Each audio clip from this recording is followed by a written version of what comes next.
Whew, alrighty. Not gonna lie, watching Fallout last night just makes me want to play Fallout 3 again. It really does. I don't have a lot of time today, though, so I might do that over the weekend. You see a room, bright, warm, and covered in greenery. There isn't a spot in the entire space that doesn't have some kind of plant growing in it. Small germinating seeds are in a corner here. Large sprawling vines climbing the walls there. Although most of the plants are actually in some kind of container, there are a few that have grown from the dirt floor itself. These are just as lovingly cared for as anything else in the room.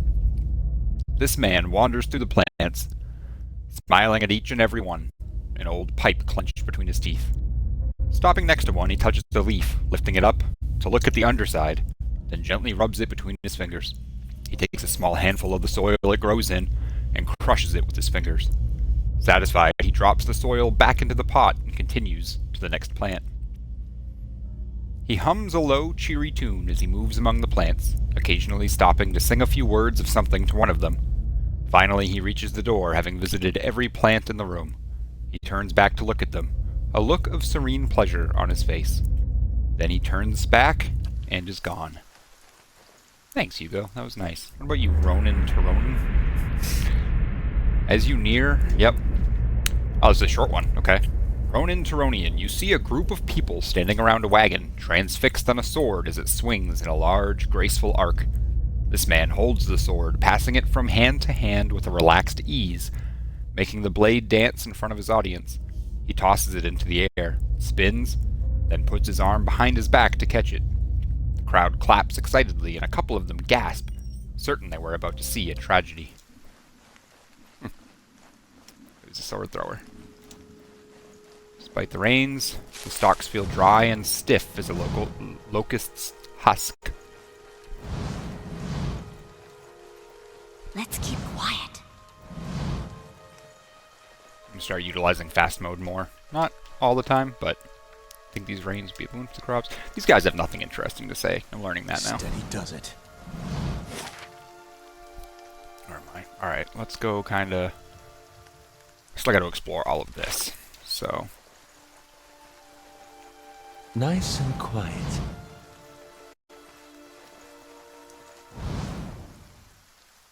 Let's talk to these here cows. No? Maybe not.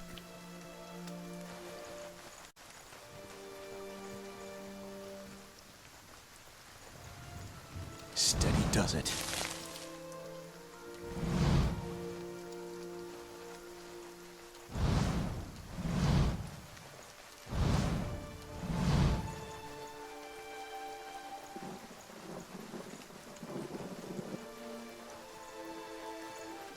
Keeping quiet.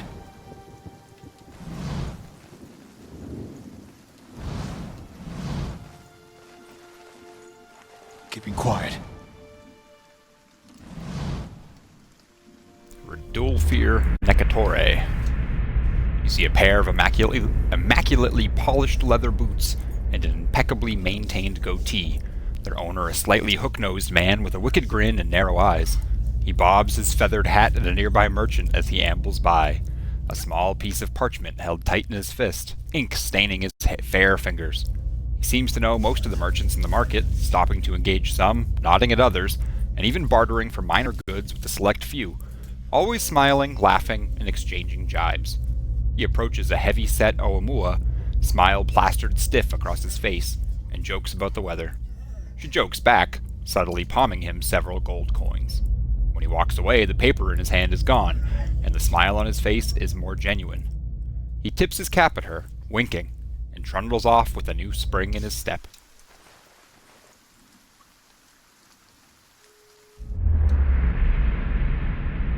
Oh, why is his name Orange? You see a large crowd gathered in the middle of a courtyard.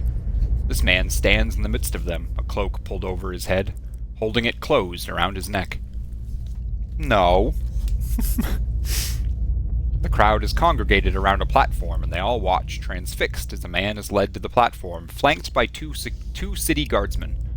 The man is shackled hand and foot, but carries himself as a nobleman, not deigning to even glance at the crowd.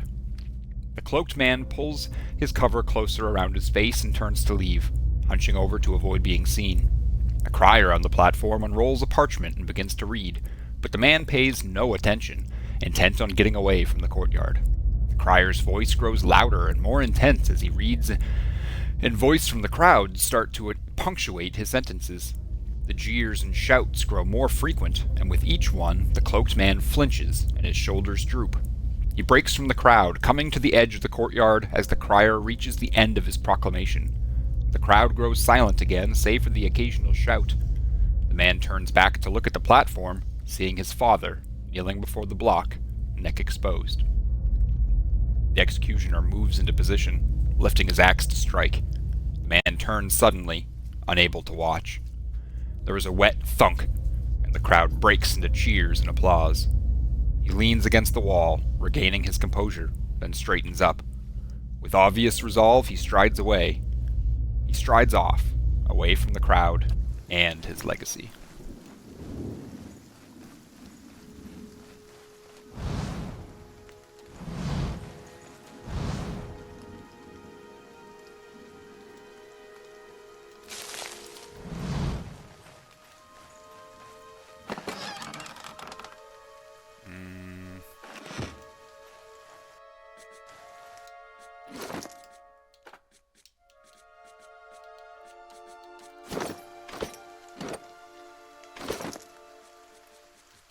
Still getting used to the controls, don't mind me.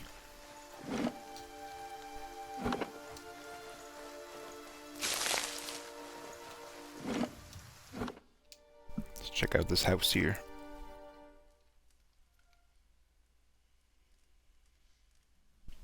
Shh.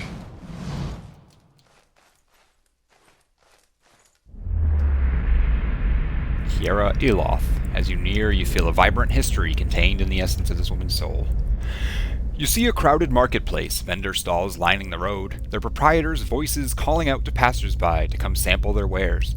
This woman wanders through the throngs, strolling hand in hand with another woman. They peruse the vendor's goods, tarrying at a book merchant with a number of old and beautiful tomes, chatting with one another about what they see. One will pick up a book and show it to the other, who will take it, comment on it, and place it back on its shelf. Then the first will snatch up the book again and quickly pay the merchant before the other can snatch it back. They walk away from the market, weighed down by packs filled with books, still hand in hand, standing close, comfortable, and familiar with each other. As they pass down a somewhat deserted street, an object suddenly hits the woman in the chest and bounces off, rolling away toward one of the buildings. The women stop and look at the object. An apple, and then back up at the person who threw it. There is nothing special about him aside from the angry look on his face and the two other apples he holds. Before either woman can move, the man draws back and throws another one at them, this time hitting the second woman in the forehead. He yells at them, something derisive and hateful, something about a legacy and about responsibilities. The woman raises her hand to her head and wipes the juice and bits of fruit from her face and stares the man down defiantly. The first woman squeezes her hand and puts the other on her companion's shoulder, attempting to calm her down. The other woman pulls a book from her pack and holds it before her, muttering under her breath. She pulls her hand free and waves it above the book, an aura forming around her. The first woman is still trying to calm her down, but all she says goes unheard. The man, uncaring of the events happening in front of him, draws back and throws the last apple. As it arcs through the air toward them, the second woman brings up her hand and points at the apple. A glowing orb of energy flies from her hand and strikes the apple, causing it to explode, raining bits of apple down the road, and down on the road and buildings around them. The man's face changes, anger joined by fear, looking like he's trying to decide if running or attacking is the better course of action. The second woman has started chanting again, her hand glowing, her eyes narrowing. This woman steps in front of her, placing herself between her love and their attacker. She touches her face, gently stroking it while whispering calming words. A kiss. The woman's countenance changes. She calms, her eyes softening, her lips regaining the lost smile. The first woman smiles again, as well, and kisses the other. "Wizard scum," the man behind them says, and the two women turn to face him, staring him down defiantly. They join hands and begin walking again, moving past him without so much as a sideways glance.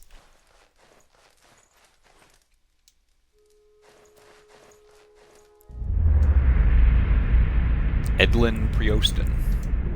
You see a key turned gently, steady, and hear a ghostly click as the door swings inward. Two figures slip in, locking the door behind them and begin their prowl. Their hunt is efficient, and it takes them little time to acquire a sizable collection of documents in oddly shaped velvet pouches. Quick hands fill pockets, rucksacks, bags. The door opens downstairs, and everything freezes. Footsteps, a tired giggle. The thieves are all eye whites and short breath as they empty their pockets of all but the necessities, anything noisy hurriedly replaced.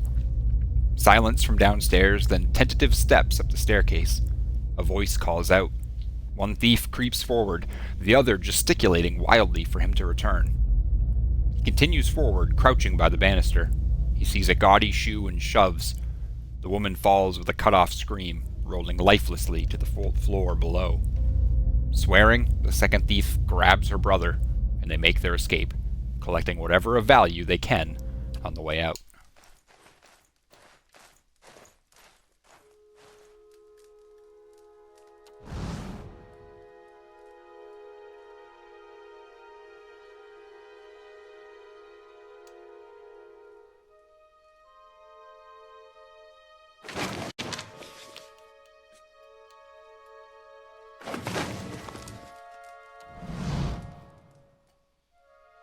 Nice and slow.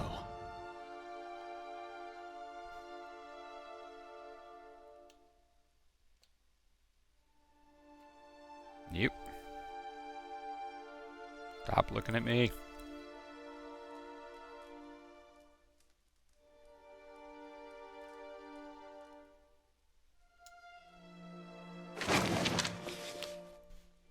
The Deerwood Part 3. The War of Black Trees and the Rise of Admeth Hadrit. After the Broken Stone War, the Deerwood would see peace and prosperity for 21 years. Aside from the occasional slave uprising or border dispute, nothing of any note happened until 2652. Some of the Deerwooden earls, tired of being restricted by the treaties and encouraged by imperial sources, defied the decrees and actively sent people to loot the ruins in the Deerwood. Response from the Glanfethans was not immediate, but when it came, it was brutal and bloody. There was a slave uprising, and Regd resumed control of his guerrilla fighters. A contingent of Delemgin joined the forces as well, making the fights in the forest even more deadly for the Deerwooden soldiers. Edrang, then far too old to lead Deerwood in the war, sent his son Admeth to deal with the situation. Admeth, showing the same tactical prowess as his father, set fire to the forest at the Ishe Uar River, and then blocks the forces retreating from the Inferno. Some of the Glanfethans escape, but thousands would die in the blaze. Regd is captured and sent to holding in New Hiamar.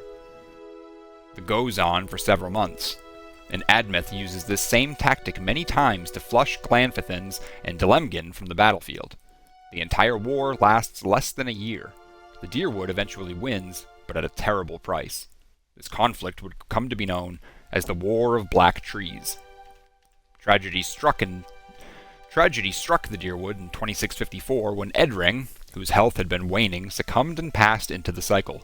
Regd, who had developed a begrudging respect for his constant adversary over the years they had fought, sent Admeth his sincere condolences from captivity in New Hiamar.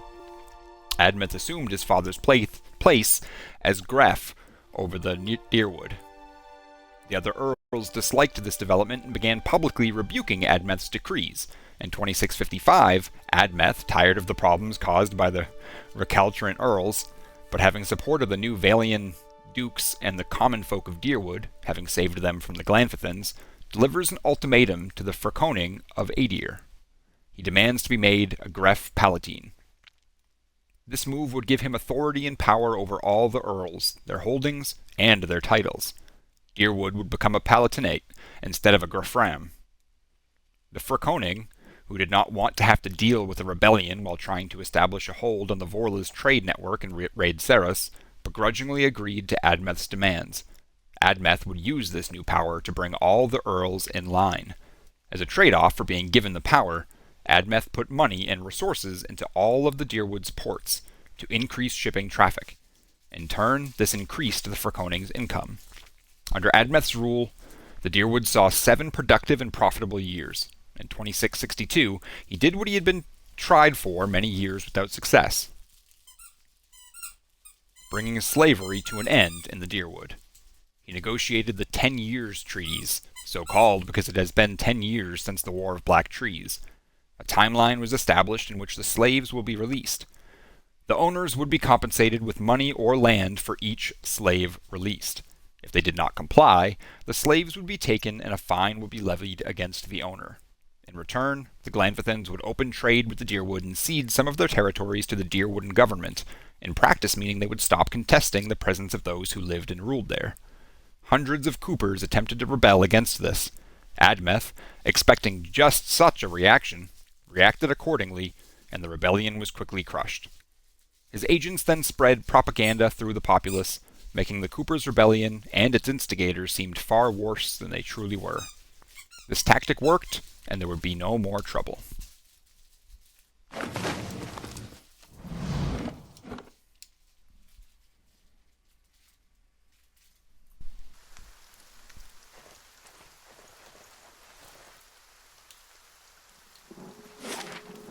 Alright, we made it all the way here. Let's kind of go this way and then up to the windmill.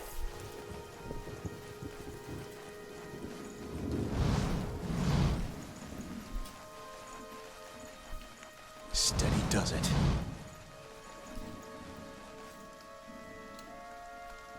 Oh, jeez.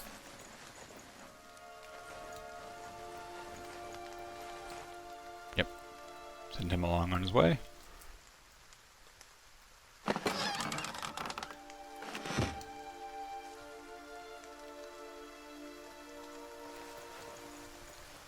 Easy now.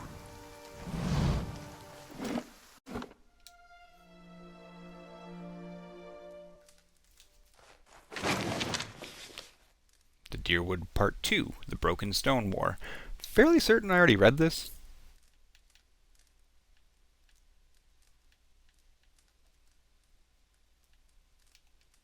But why would there be a second one?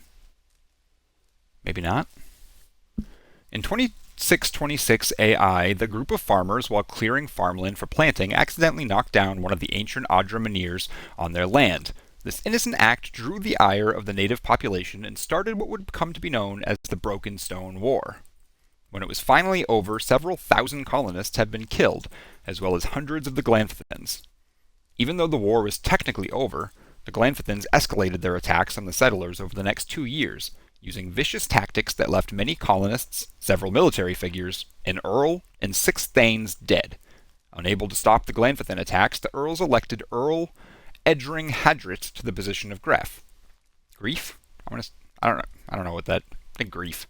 Well respected and known to be a master of military tactics, he was tasked with dealing with the Glanfithan threat. Edring fought with the Glanfithans, led by an Orlan named Regd, for the next 2 years. Neither side can gain the upper hand on the other, resulting in a tense stalemate between the two groups. Because of this stalemate, the hostilities slowly died off, and in 2631, the Dyrwoodan people signed a treaty with the Glanfithans. Regd would step down, the Glanfithans would stop their attacks altogether, and the Dyrwoodan people would leave the ruins alone. This treaty angered the nobility in Edér, as it brought to a halt the supply of artifacts. Edrang also tried to get the practice of slavery outlawed, but this was not successful. Because of this, the peace between the Dyrwood and Irglanfath is uneasy and tumultuous. Small patches of rural violence still cropped up, but were easily dealt with as neither side wanted another war. This bottle of Sunreed is half empty. Ooh, hello. I didn't even touch anything. That was an automatic thing. This man and woman appear to have been deep in conversation, working at closing 2 bulging satchels. They move to embrace, until the woman notices your approach and pauses, her smile faltering a little. Can we help you? She looks to her companion, brows furrowing with confusion. Do you know this man, Nanton? Nanton coughs. Yes, I think we met in the Valewood. I warned him about the bear. He inclines his head. Glad to see you've made it. Was there something else you wanted? You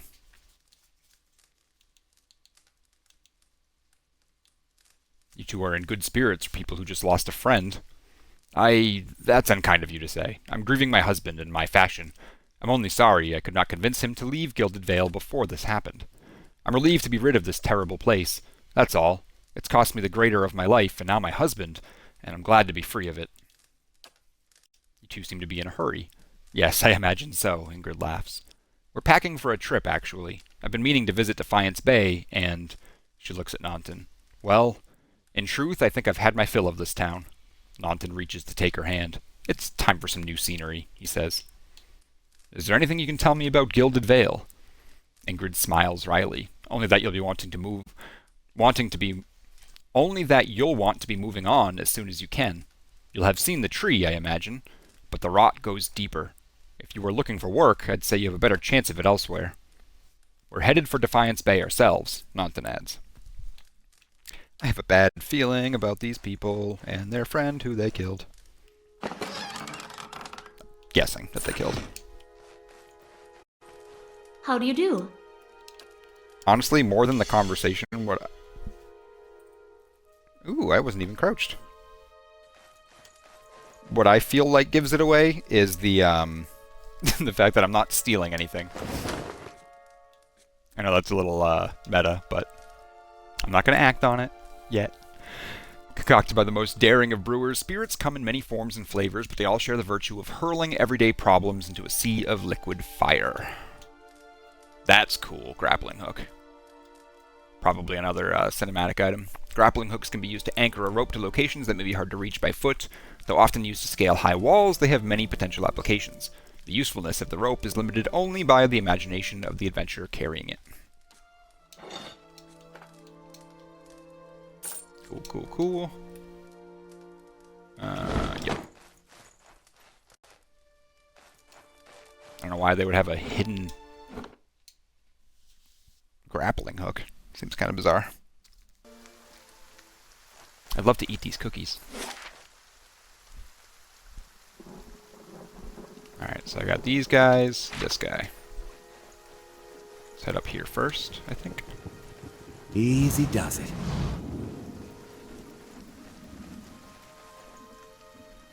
Whoop. We know there's more grain in there, Trumbull. We won't settle for scraps while you grow fat on our crops. A muffled shouting emerges from inside the mill. The first of you drunkards comes through that door gets a shot between the eyes. Gods hear me, Swain, or I'll put you down like a dog. Come away for now, lads. But we'll be back, Trumbull. And we'll have fair prices, or by the flame we'll have a reckoning. Against the grain.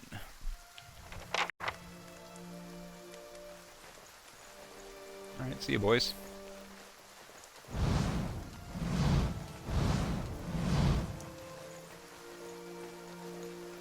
Nice and quiet.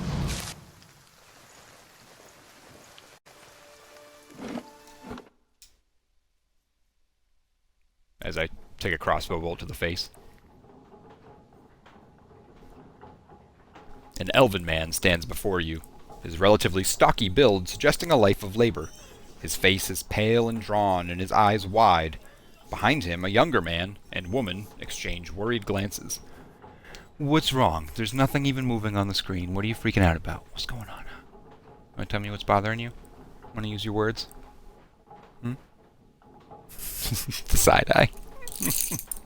Oh, good boy. What a big ham. Yeah. Yeah, I'm a big boy. Oh. Okay.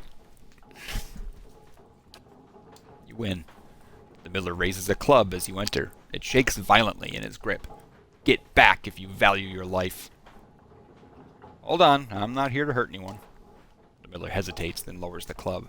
Wait, I know you. You just came into town, right? Don't tell me Swainier's already got his claws into you. Gods, that's all I need. My name is Davos. I've only just arrived in Gilded Vale. Trumbull shakes his head. You picked a bad time to come visiting. Gilded Vale's had all its shine scraped off. Just a big dung heap now. And Swainer thinks he's king of it. They're all of them mad. Who's Swainer? The dwarf, the one standing out there spreading lies among the villagers. Bastard's been here for decades, and he hasn't gotten any kinder with time. The miller hesitates, then lowers the club a fraction. Who are you? Is Swainer roping foreigners into his little crusade now? I just thought you could use some help. Those people out there seem pretty angry. Really? Trumbull sighs of relief. Hilia's tits. Could I use a friendly face? I take it you heard some part of what that crowd's asking for. Grain. As if I've got it all tucked away somewhere. Swainer's been egging that lot on for days now. They've been keeping clear so far, but if things keep on like they are, I don't know how much longer we've got before things get messy. Please, if you're not here on his behalf, maybe you could speak to Swainer. He won't listen to me anymore. Just explain that we're all getting smaller rations now. We're all making sacrifice. Yeah, I'll go see what I can do. The miller all but sags with relief. I'd be grateful if you did. He won't listen to me anymore, but maybe you'll have better luck. Tell him we're all having a hard time of it, and we'll all have to make some sacrifices. We'll be in your debt for it, if you can convince him. A rancid stench rises from this grain. It's mushy and mottled with green. Nice and slow.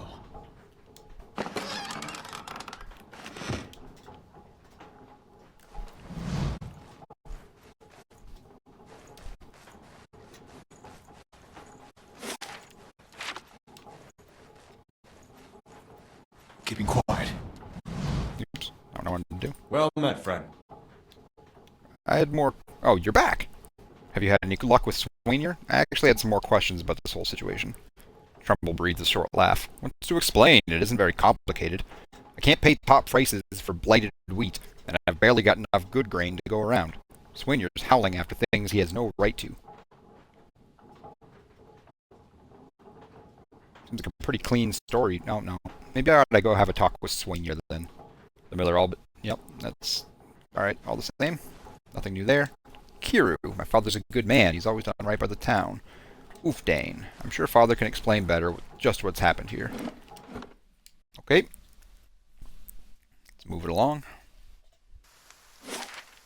Does it highlight where these people are in the... No? That's going to get complicated. Maybe... We'll travel to Anslog's compass and speak to Omega against the grain. Rooms are on edge. Spoken to Trumbull. Doesn't say where they are though. Oh boy. This is gonna be fun, trying to find all these people all the time. The dwarf out there. I have no idea what that means.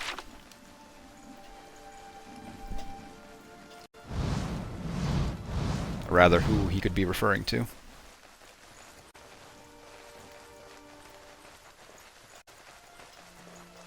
Alright. And I guess, just pop in over here. Blackhammer Smithery.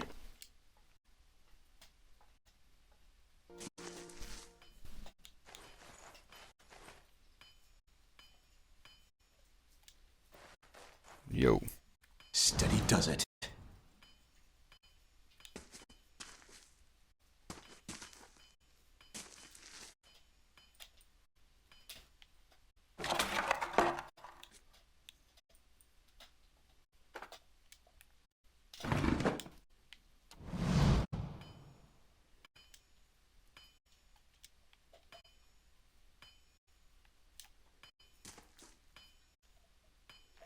Dented and dull, these swords look ready for the forge.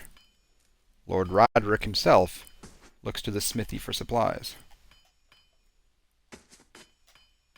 Steady does it. These guys have good vision. I'm not sure if I'm going to be able to do this.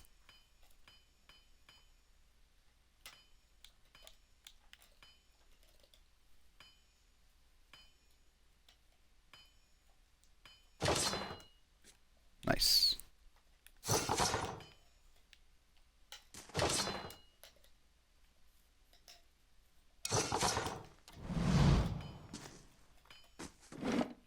I did it.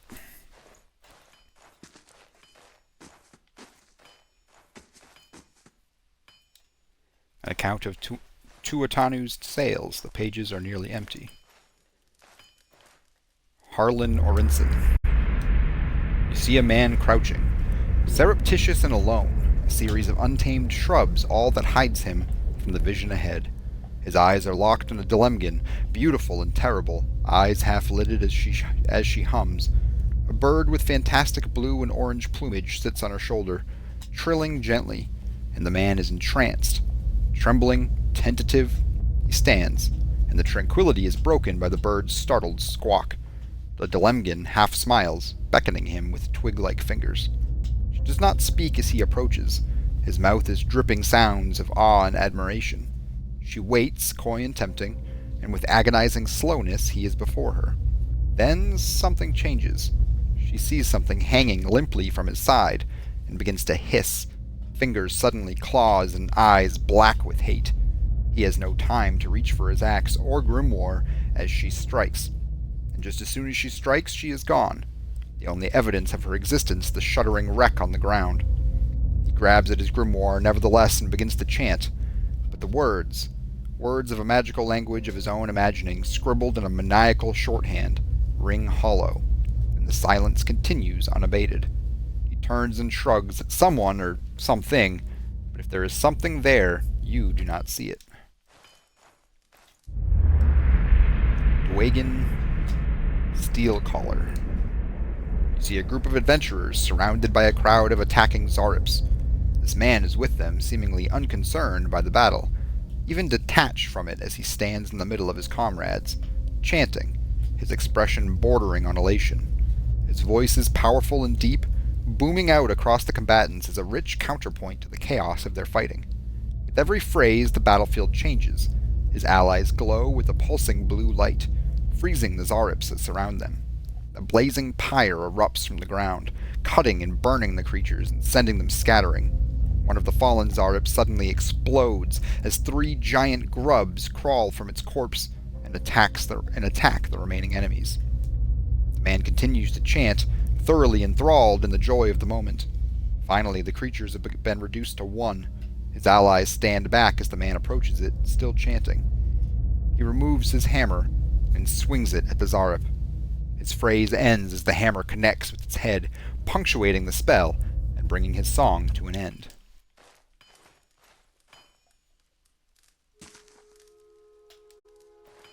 The bellows sigh into the furnace, and the coals burn brighter still. Daily affirmations of focus and efficiency. 1. All errors can be reforged into lessons. Abaddon rebuilt himself from ruin. No setback is insurmountable, not even death itself, so long as the soul is dedicated to the task. 2. Work hard, work well. Abaddon demands only honest labor and forthright service. All errors can be reforged if your first intentions are pure. 3. All ignorance can be reforged into knowledge. Master your craft. Excel at what you have been trusted to do. Do not offend your teacher by remaining a student forever. 4. Each generation must forge its successors. Teach your trade to all who are willing to learn, and in doing so, multiply the fruits of your knowledge. 5. All difficulties can be reforged into triumphs. Meet strife with humility and acceptance. Let adversity temper the ingot of your will, and you will never shatter. 6. Embrace your station. Fulfill the duties of your rank, and meddle not in the affairs of your betters. All guilds fail at their weakest link. 7. All loss can be reforged into strength. Profitable work heals all emptiness. So long as you have the tools of your trade, you will always be able to forge wealth anew. 8. Value the works of others, and they will value your works in return. Share the harvest with the hungry, and your tools with the destitute. 9. All souls can be reforged into whatever we will. Hard work is not exclusive to life. Death is no time for complacency. Commit yourself to excellence in this cycle and the next.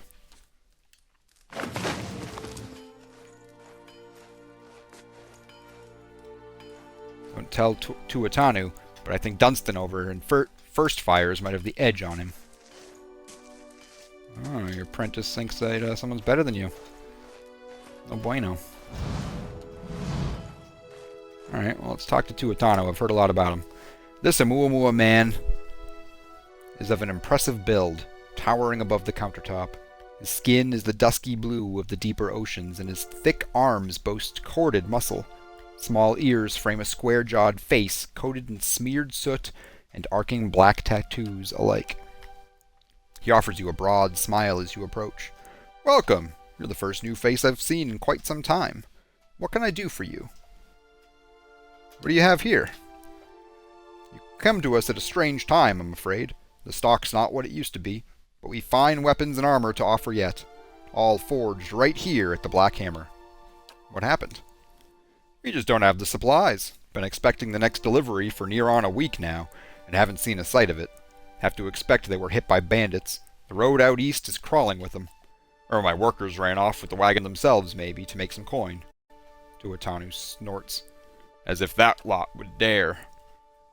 He's right about the bandits. The dire situations in villages like this, and the exodus to the cities, has created far too many opportunities for unscrupulous sorts.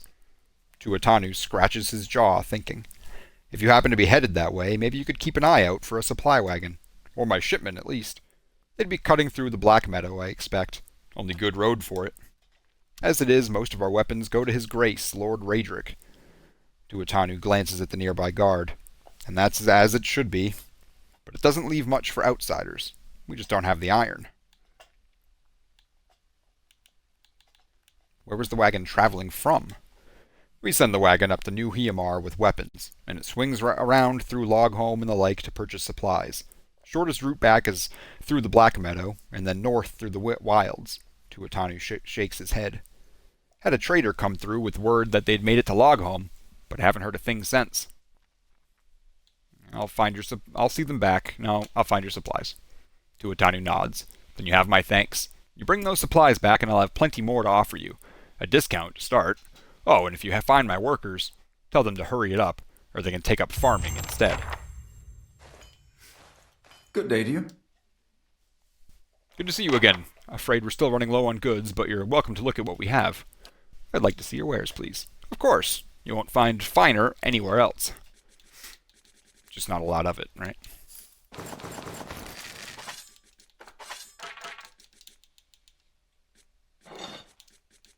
Nope.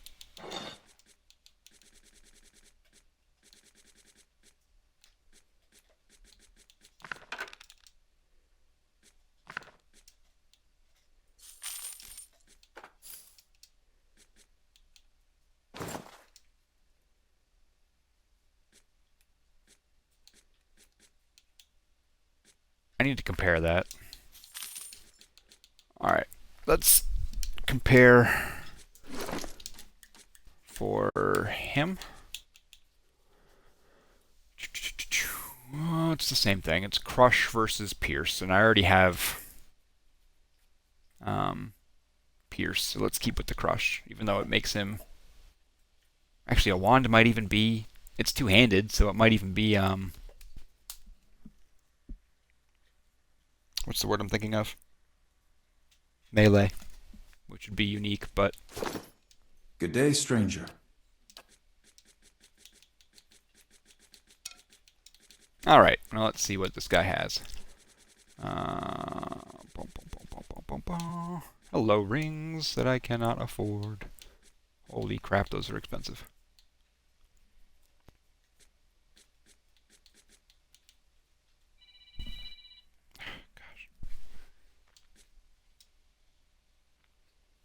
Summons an animat? I wish I knew what an animat was. Alright, so he has some rings, but I can't afford them. He has this. Herald.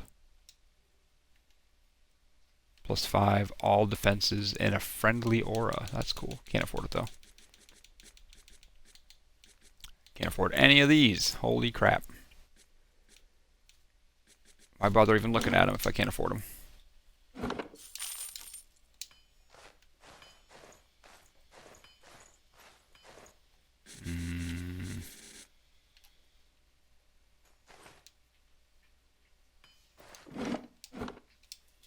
Cool. Alright, now we gotta find that dwarf. Is there anywhere else on the map that I hadn't checked? I think that was everything. So if the dwarf, who I'm betting is either in the inn or by the tree.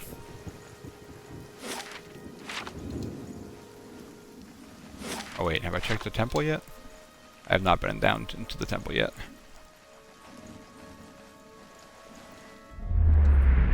Phalian. See a pennant waving tail and sluggish in the wind, waving tall and sluggish in the wind. A rising sun embroidered on the banner, the vanguard of a small troop of paladins. The atmosphere is buoyant if restrained, and their armor has not yet been tarnished by the elements. This expedition is fresh, young, filled with zest and zeal. At their head stands a commander. Awkward in full armor, but determined in step. Despite the excitement of his fellows, he does not smile.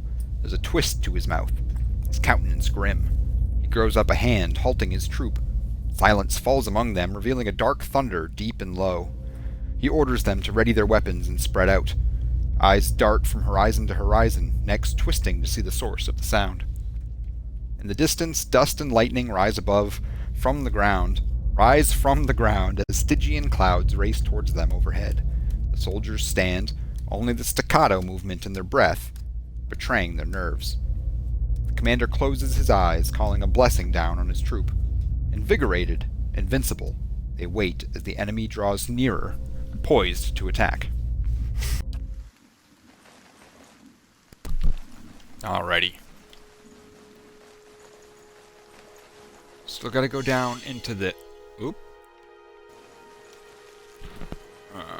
First of all, beneath the vines are crude carvings of a sun rising over 3 stars. Hello. Okay. Where did his scrolls go? Oh, they're equipped, I think. Spirit shield. Huh. Cool. Just give all those to him, I guess, for now.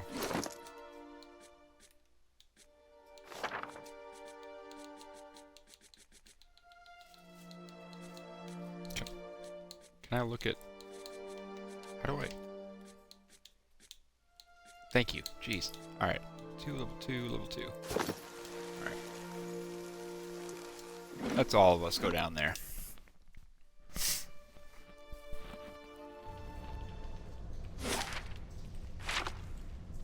I haven't been in here for, must be 5, 6 years. Used to be real nice. Bright. Warm. What happened down here? We're tan. A man lies, resting against the wall, lit by the dim illumination of the fading sconces. He has a gaunt, fox-like aspect, and his face is pale and damp with sweat. One arm is held loosely against his side, sleeve soaked with blood. He gives you an anxious glance as you near, his features twisted with pain. There we go. That's better. That's better. That's better. That's better. Have care if you mean to go in. He casts a look towards the doorway to his left. This place is not so empty as I thought. He angles up a look at Edér. Paying your respects, Diathasian. He manages a pained grin. A little risky, isn't it? Think what the townsfolk would say. Safer down here than up there, even with the rats as big as they are. A faint edge of hostility belies Edér's playful tone. Wow. The temple isn't what it used to be, probably for the best, times being as they are. He groans and shifts position, wincing. I'm no looter if that's what you're thinking. Not one of his types either. Bortan jerks his chin toward Edér. Just wanted to do some good, I suppose. Got my arm clawed up for it. He regards you warily. Maybe you'd have better luck. Better luck with what? The man points a finger upwards. These ruins around us used to be a temple of Eothas, the scattered god. A grand temple at that. His worshippers would come from all over the Deerwood, from Raid Ceres even. Not so much from Red Ceres these days. Until the war, of course. Even then, you'd got some of the stubborn ones. The ones that couldn't get it through their heads that their god was dead and gone. Go on. Once the legacy started, Lord Roderick decided he'd been too lenient on the Eothasians. He had his people go in and put them to the sword, left them down there, buried under a heap of rock. After that, Roderick ordered the temple sealed. It's been years like that, up until recently. Lord Roderick hopes that if we rededicate the temple to a living god, then we'll be forgiven. And the legacy will end, see? He smiles wryly. But until then, the temple is as you see it, unguarded. That's where you come in. Wertan licks his lips. Those priests, maybe they didn't have a lick of sense between them, but they still didn't deserve to go like that. Chopped down in their god's house. It doesn't sit with me. If you can get down there, find their remains, maybe we can finally give them a proper burial. Wertan breathes out. No small task. There's coin in it for you if you need motivating. Aloth's cautious expression softens. A pleasant surprise to see that someone around here has a shred of respect for the dead.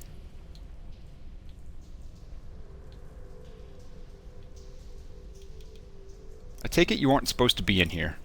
Wertan laughs bleakly. Well, I meant to be in and out, nice and quick. I'm not hurting anyone, it's just Lord Roderick's forbidden anyone to have anything to do with the scattered god. It'd be a little harder to explain to him than you.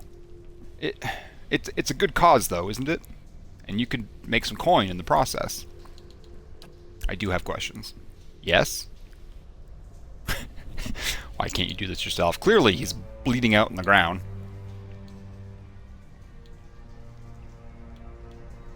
Who are you, anyway? Wertan offers you a weak grin. Name's Wertan. I've lived in Gilded Vale long enough to remember how grand it used to be. He shrugs and looks away. I used to help the temple sometimes. Bring supplies, that's all. Won't Lord Roderick mind us digging around down there? I wouldn't go telling him about it. Lingering in these places, it's no good for anyone. But you do this quick and quiet, and we can do right by those priests without raising a fuss. Any chance there's something down there worth a little more than some old bones? Wertan looks around. Probably. Nobody's been through the place since it was sealed up. Well, apart from me, and I didn't touch anything. Any valuables in there? You get first crack at them. I only ask that you do this favor for me while you're at it. I have no more questions. Then what do you say? I'll find them. And by the flame, I owe you a good turn. But listen, the temple's been sealed off for so long, it's crawling with creatures. But if you get past them, the priests would have been down on the lower floor. They'll be there still, if they're anywhere. Those priests had all kinds of secret chambers, switches in the walls, trick sconces, that kind of thing. Keep an eye out, and take care down there. I wouldn't want to have to send someone else after your remains. I'll wait up here by the stairs and keep a lookout. Maybe try to patch myself up some. I'll go back to that. I don't have a super long amount of time today. Hi, handsome man. What are you doing? Oh, jeez. Hi, buddy. Careful. Yeah, you can snuggle there. You're a good boy. Let me get that eye boogie for you. There you go. There you go, handsome boy. I have a super long time today, and I want to try and find this dwarf before I completely forget about him.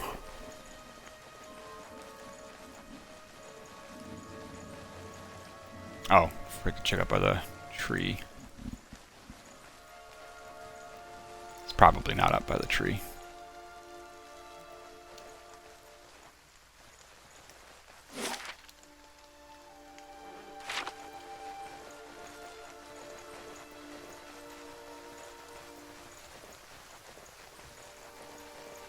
Easy does it.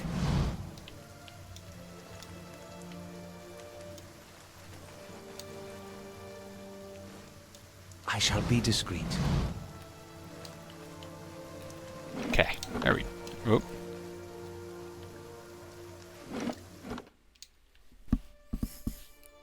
You're such a good boy.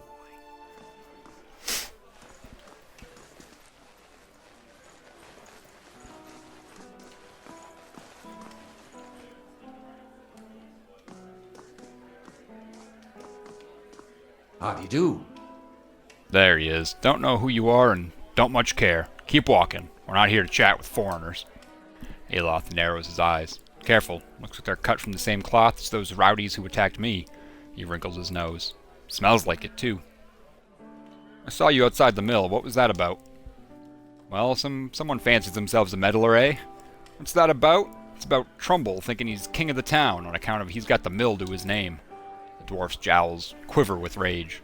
It's about him barely giving us anything for the wheat we bring him, and then cutting our purses when we need to buy grain.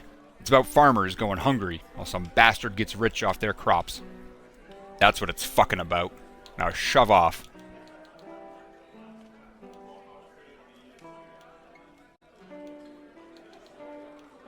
What are you doing in here then? What's it look like? Drinking, till I forget how much I want to put a pitchfork through Trumble's face. Well, Trumbull says you've been threatening his family. Oh, I'd bet he has. All nobility, that Trumbull. 2 big, strong kids, purest soul in all of Gilded Vale, the dwarf sneers.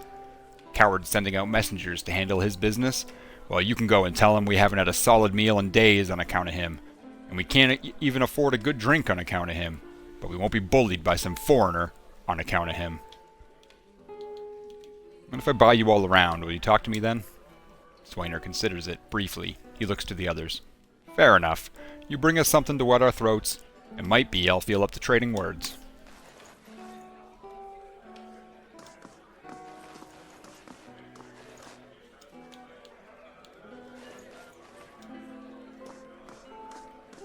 Nope, wrong person. Hail and well met. I've brought drinks. Hey, so you have. By the flame, I never thought I'd be so happy for a mug of the Blackhound's shit beer. I lost 0 times beer? Or ox beer? I think that's supposed to be 0 times, but I don't know why it's 0. Gods, that's good. Alright then, you've got my attention. What is it you've got to say that's worth a round of drinks?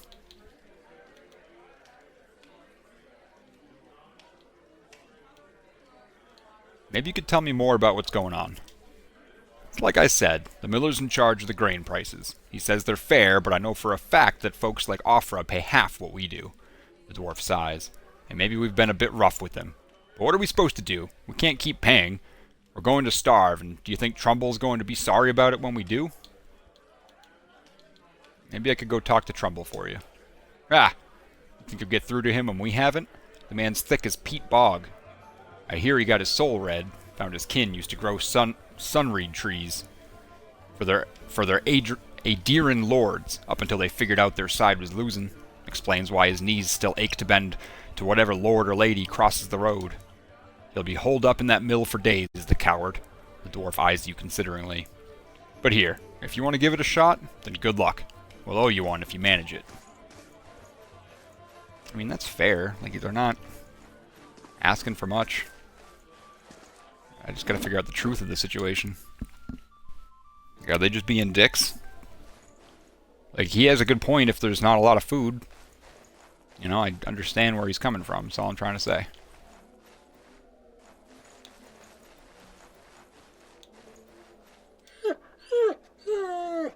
The hound stares intently at the covered window, head cocked as if waiting to hear a particular sound. It looks up when you approach and whines a low note, tail wagging slightly. Sorry, girl. Don't think he's coming back. The dog whines softly again, head tilting. Well, you can come with me. Maybe we'll find him on the way. The dog's ears perk up. It trots over to you and barks happily. Cool.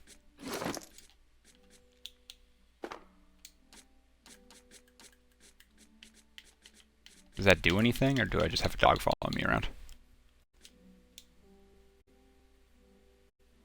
The small dog has a glossy black coat and an affable disposition. She trots along at your heels, gazing up devotedly whenever you come to a stop.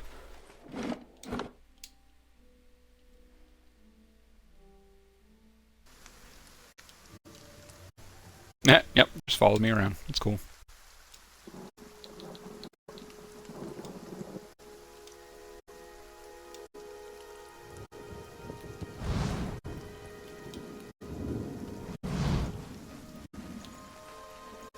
Ah, look at it. Look at it go. Ah, I love it. Oh, you're new. Oh, okay.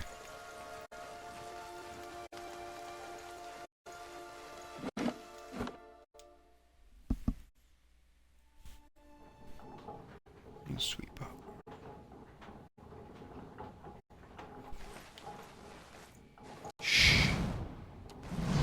Hail, traveler. Trumbull nods a curt greeting. You're back. Have you had any luck with Swainier? I spoke to him. Trumbull takes a deep breath. And? What did he say? He says you're treating the farmers unfairly, raising prices and giving them rotten grain. Of course he does. He's been saying nothing else for days now. The man's delusional. If he wants grain, he'll have to pay for it. What's going on here anyway? Trumbull shakes his head. Where to begin? Swainier's whipped them up into a froth going on about the grain stores. Claims I've hidden away most of it. All I do with the grain is sell it. I can't create it out of thin air, and I can't hand it out for free. I pay the farmers for the crops they bring in, and I sell what comes out of the mill. Most of it goes to the Black Hound, on the west side of town, for ale, and Swainier and his lot sure don't mind that part. You take a look at the fields on the way into town. The crop's blighted, and most of what I'm getting from the farmers, Trumbull gestures to the sacks and containers, it's gone off, rotted through. I can't pay top prices for blighted wheat, and I've barely got enough I've barely got enough good grain to go around. Swainier's howling after things he has no right to. Seems like a pretty clean story for a messy situation. It's not. He frowns. He pauses. Look, Swainier's always been a rotten bastard. With stores so limited, maybe I save the good stuff for people who deserve it. Afra, for instance. She's expecting a child. What should I do? Let her starve? Do the villagers know about the grain supply? Trumbull looks embarrassed. Some. The innkeeper, for instance. It's better not to worry anyone. I'll be trading for supplies soon enough. If we can just keep things calm until then, we'll be in the clear. The innkeeper? I wouldn't drink the ale, is all I'm saying. I have no more questions. Good day to you. What am I supposed to do here?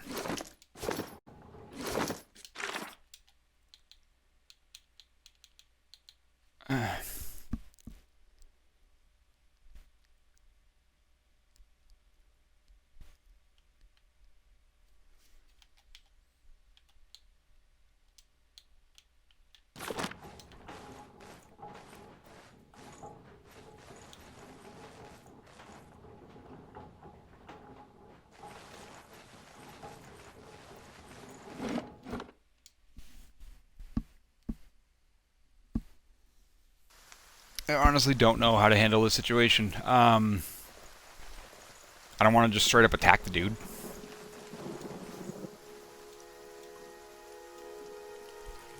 Stop, Pup. Come on. I mean, the innkeeper's not wrong, but he's not right, exactly.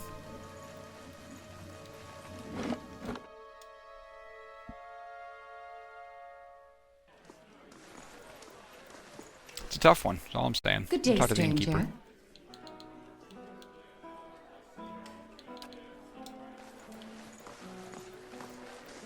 Welcome.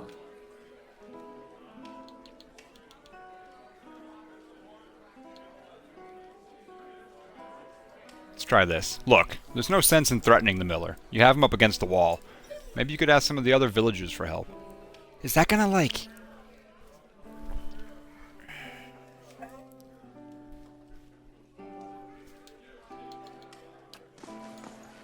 Hold on. Gods keep you. I'd like to buy a round for the fine fellows over there. Fine fellows? You're having me on. Any more fighting and I'll have to ban Swainier from the inn entirely, the innkeeper frowns.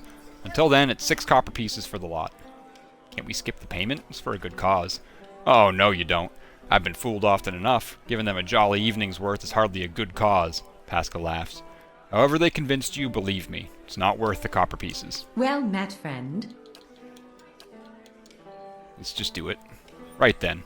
Here, 3 drinks for 3 fools. Just take care with them. They're a hot-tempered bunch. Alright, that didn't help me at all. I learned nothing.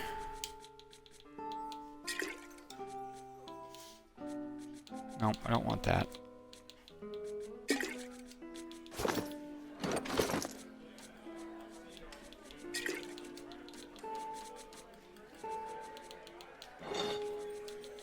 Pop, can you relax, please?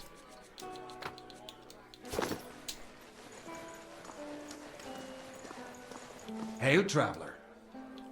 I think this is the only other thing that I can do, but I'm afraid that it's gonna...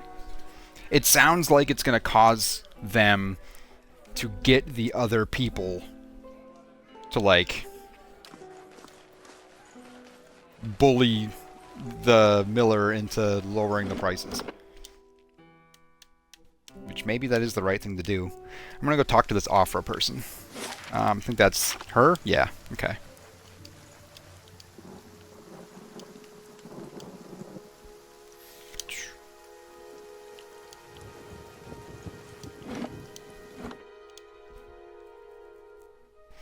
Let's see what she has to say. Kitty cat. Meow. Hail, Right. traveler. Nope. Nothing new with her. Shoot.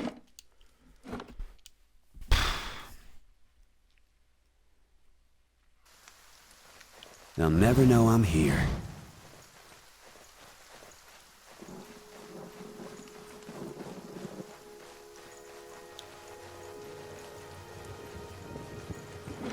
Alright then.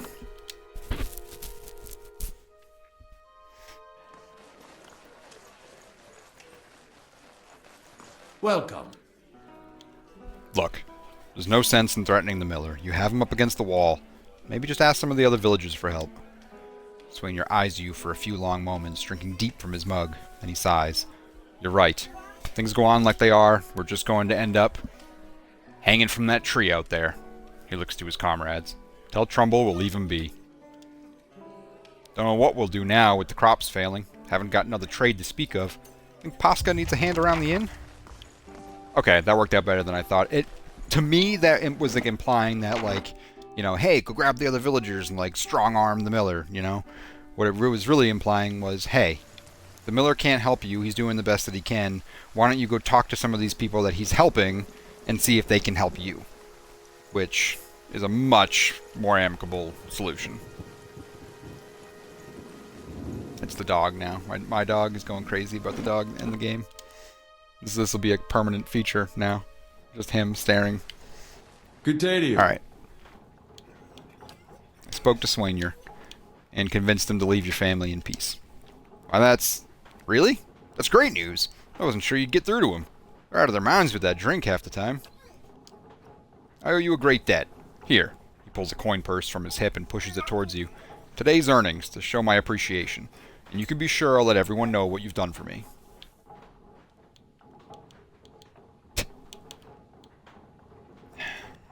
Keep it. You're having a hard enough time. You're a generous soul, friend. And we'll have you to thank for making it through the coming year. Safe travels. And may you find favor with the gods. I don't like strong-arming people either. I just don't. I don't need the money right now. So far, I mean, yeah, there's some very expensive items in this game, but what was he going to give me?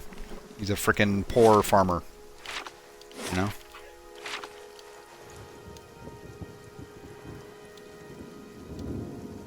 Oop. Nope, I don't want to do that yet. Or do I? Yeah, I want to go explore that place. Valewood. Pop, come on. Steely boy. You're good. Relax.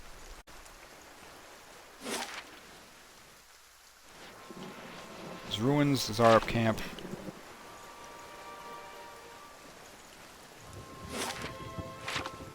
And Bear Cave.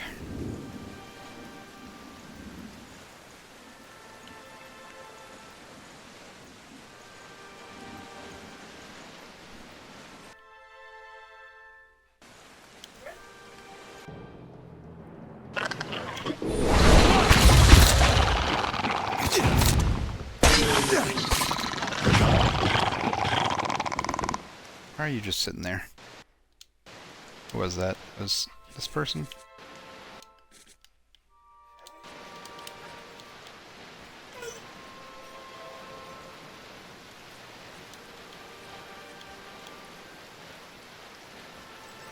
Ah. Because you're defensive.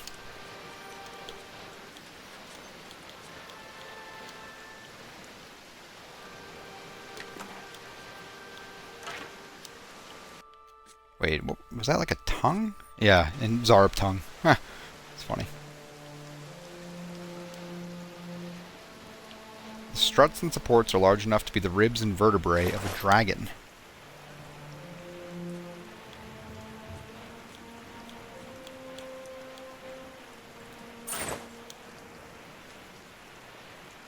I don't know who this dead person was, but...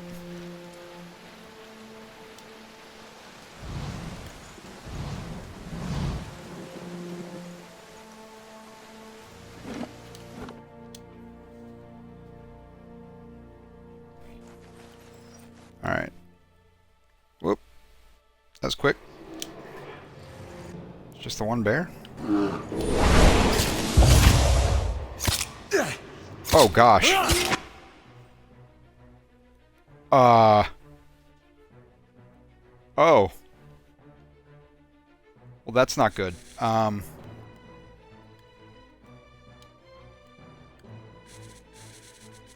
can you do? Wow, I did not expect that to happen that quickly.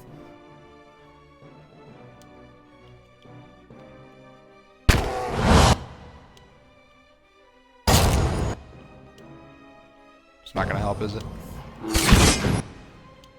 Can you do anything? Oh, jeez, dude.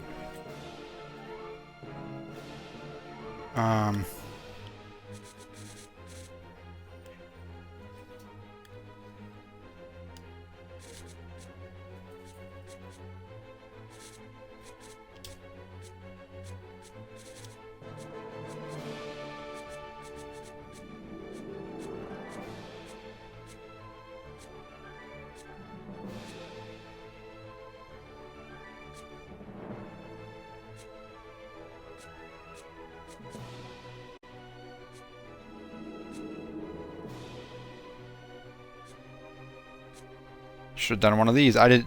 Yeah, I gotta pay more attention. That was violent.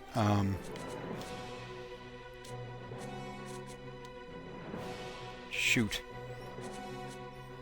Well, let's just keep it going, I guess. We're already here.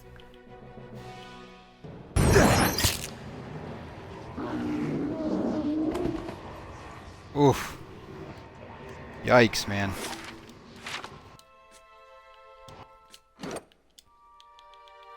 Sucks that he was the one that got attacked. Like, I need Edér to do better at getting people's attention. Steelyx, please. That's enough. Wrenched knee, -2 move speed. I can deal with that for a little while. That's fine. If anything, that'll be better. Cave coral.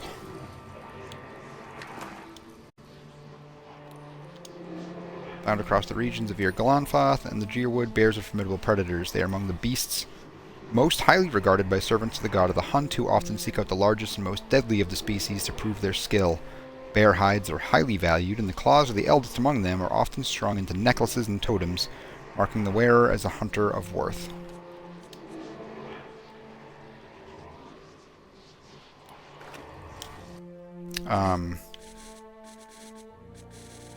Just got knocked out. I think he's fine. I'm good to keep going for sure, but what was the,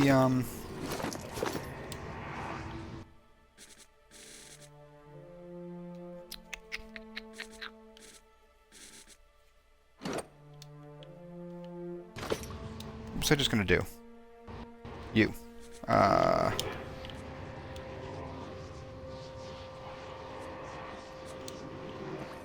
Yeah.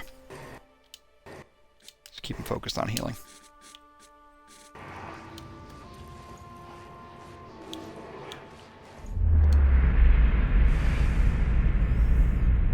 Oh, this is new. A figure drifts, suspended in the musty air of the cavern. Its form and features blur and twist in cascading ripples of incandescence. You feel its energy eddying about your limbs, filling them with a heavy chill. You reach out a hand for the spirit. In the moment of contact, you feel as if you've been struck a blow, head reeling as you tumble helplessly into a waiting darkness. Light blooms at the edges of your vision. You feel the sun at your back and the weight of a bow in your hand. You know, suddenly, that you have come a long way from the Vale, hunting deer. Now you are standing before a cavern, and the darkness extends far into its depths. Even so, your friend strides out before you, his red cloak flapping at his heels. You follow, heart hammering in your chest, as he leads you deeper into the cavern. There is a roar like thunder echoing around you. Fear seizes you, casts you stumbling back towards the exit, towards light and escape. You see a glint of steel, and there is a sudden, terrible flash of agony behind your knee. You scream, stumble, fall. Your thoughts are chaos, lanced through with pain. But in a moment of terrible clarity, you see your friend look back from the mouth of the cavern, his dagger daubed in crimson to match his cloak. And then there is a great, dark shape above you. And then there is more pain. The vision recedes, and you are thrown back into yourself with seemingly resentful force.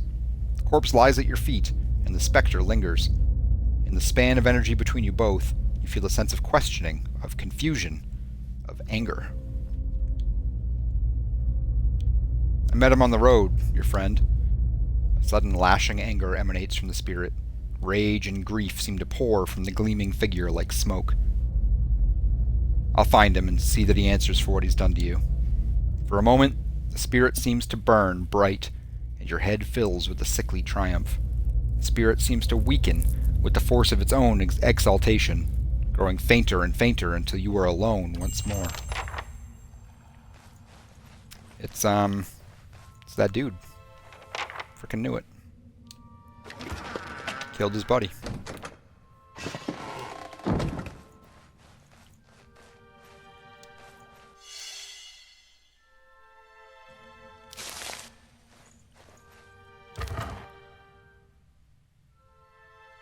Ah, it's so messed up.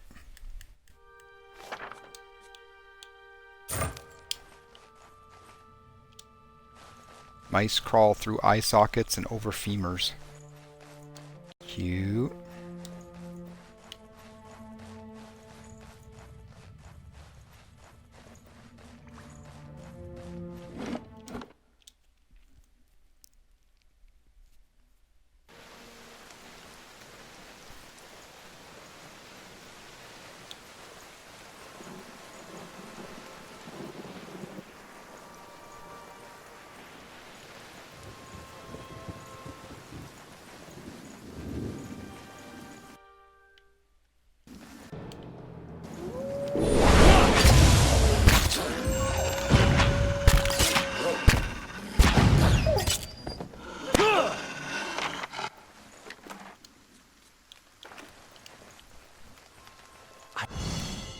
I shall be discreet.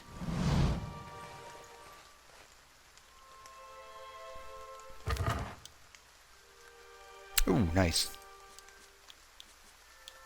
I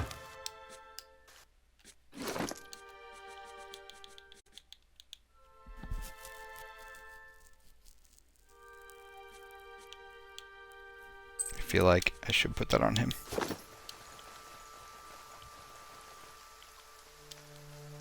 These aged walls appear to have once encircled this entire glade.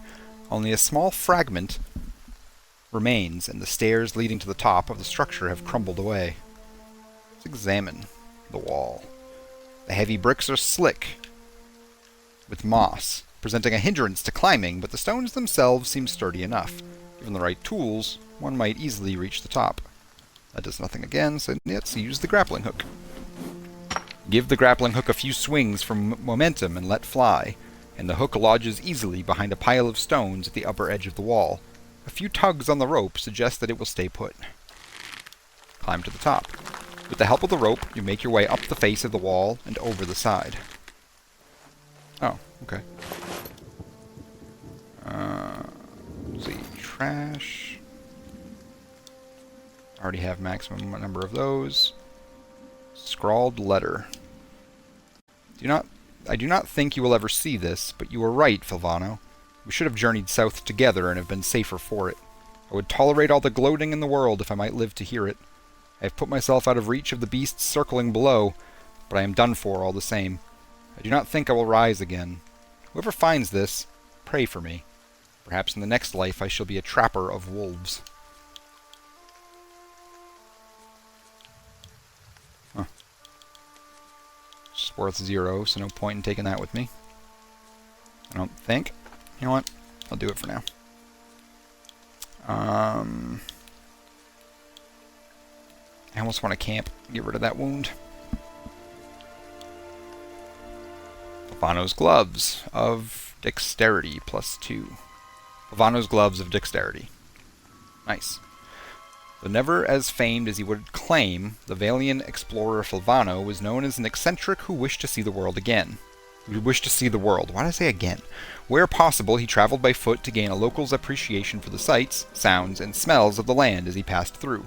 In practice, however, Fylvano often claimed that his explorations proved only that the world outside of the Valian Republic was a foul, smelly place that paled in comparison to his homeland. These gloves are said to have belonged to Fylvano, who often found himself in need of some protection as he climbed harsh terrain or maneuvered through forests. While thick enough to provide some warmth, they are meant first and foremost to be flexible enough not to hinder delicate tasks. It's helpful.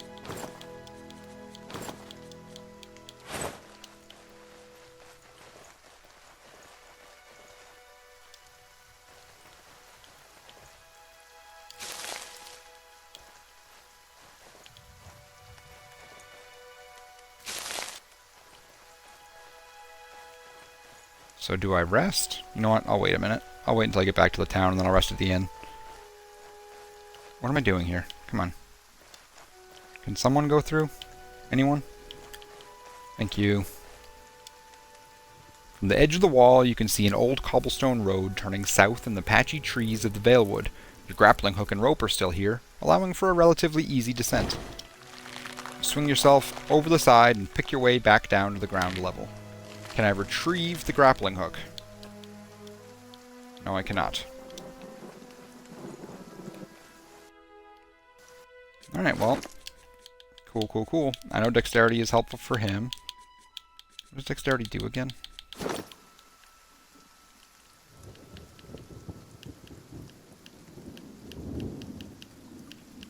Action speed. And reflex defense.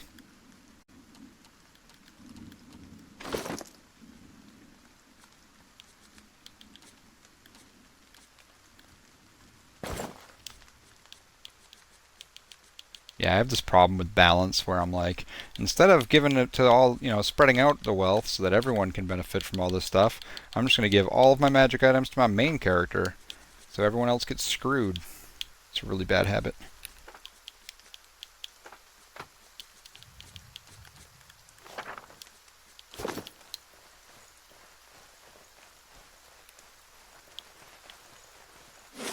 Is that it?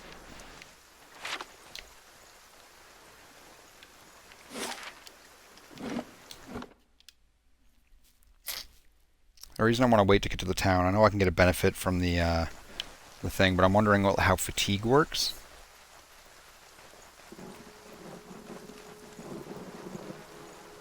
Like, is it a timing thing?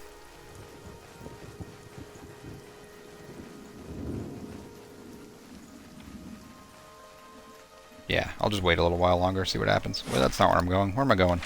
Ingrid.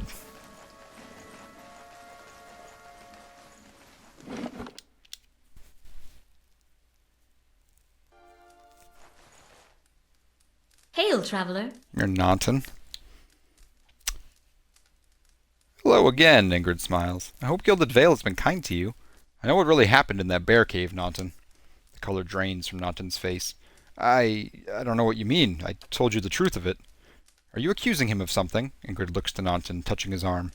If this is about the accident, we're both grieving Pearlie's loss, but it was a wild animal's doing. Naunton shakes his head minutely. You see a tremble in his hands. What would make you suggest such a thing? Why did you do it? He was your friend. Naunton hesitates, and then his expression darkens. My friend. He was a cruel enough man to his friends. You didn't know him. You wouldn't defend him if you did. His hand falls to his sword belt. Naunton, wait. Ingrid raises a hand. I don't know what you saw in that cave, but this isn't what you think. Pearlie, my husband, he was as much a beast as that bear. I tried to leave the first time I suffered his temper, but he wouldn't have it. She looks away, expression pained. Naunton, we met and I knew I'd found someone special, someone kind, who cared for me. Please, all we want is to leave this place, to start somewhere else. She looks down at the satchels. We've some coins saved up. You could have it, if you'll only let us go.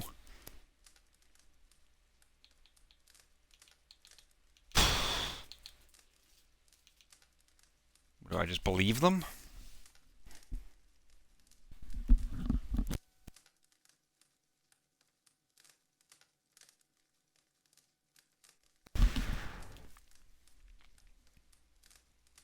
I feel like, yeah, there were other ways they probably could have handled this. So, no, whatever your reasons, you caused the man's death.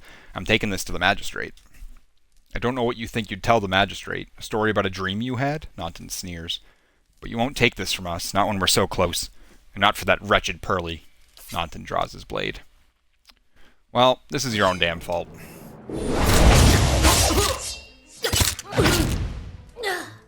Oh, damn. Why do they always go for him? Stop attacking my main character. I should, like, change to a fighter if that's how this is gonna go. God. Do your job, Edér.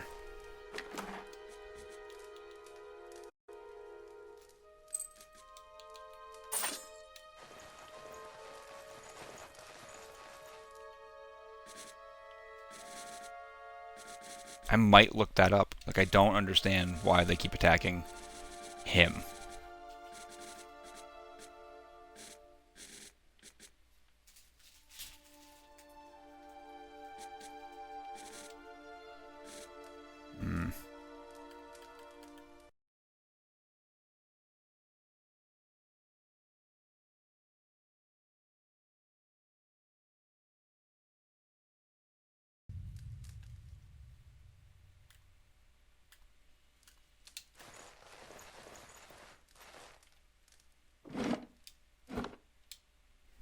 Seems silly. But that's twice now. A part of me wants to look it up, a part of me wants to just deal with it. And maybe transition my main character into a different class, but we'll see. I am going to go in a minute, so I'm just going to get myself lined up over here to go down into the Temple of Iothis, and then I'm going to be calling it a day. So, thank you for watching. Good day to you. So long as it's before Roderick sends someone down here, we'll never get at the remains after that. He laughs softly, might not get anywhere for that matter. Yep. Starting to get into the good stuff. Well, I don't even know about that, but feels right, man. Pretty sure I can take on some spiders, right?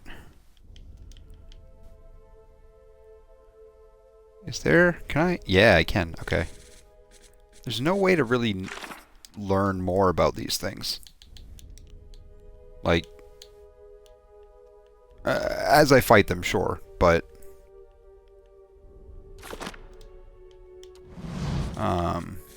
beforehand, I have no idea what kind of battle I'm getting into. Just kind of winging it. Everyone, move on. Bullseye. Bullseye.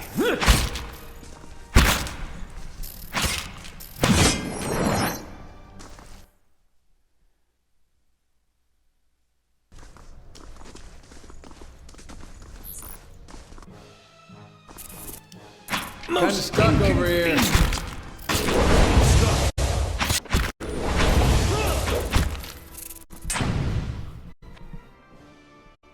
It's a little better, I think.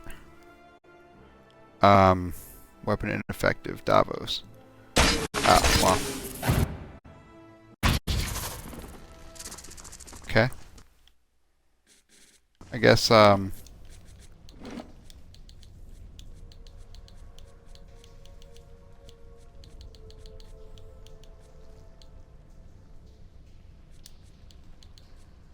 we go. There's that, and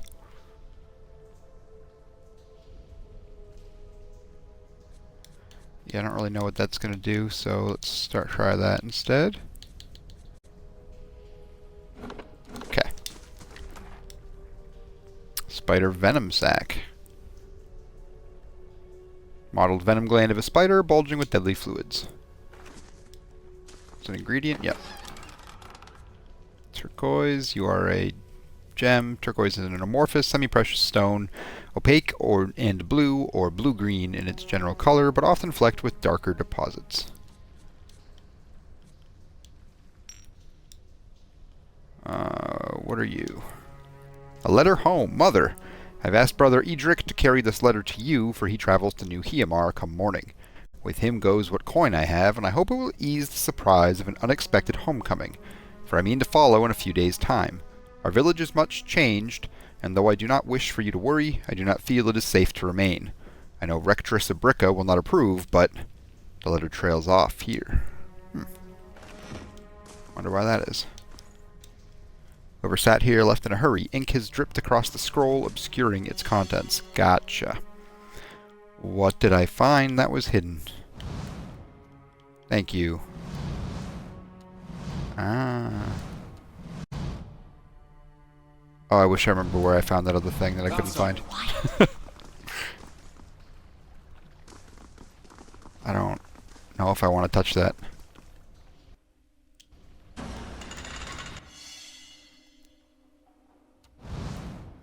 I'll take a peek. What was the other hidden object that I found? Skulder Whelp. Alright, those aren't too bad.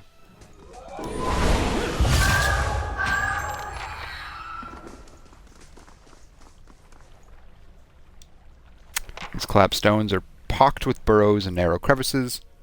Claw marks and dung mark the passage of beasts.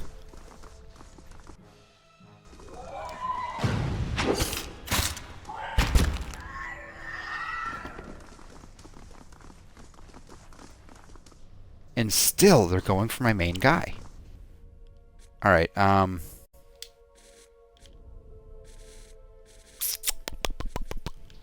maybe it's my formation. Let's try that. Yeah? Yeah. Vermin have scoured these plates. The mold still grows in green-black clumps across the table. Easy does it. Let's head this way first.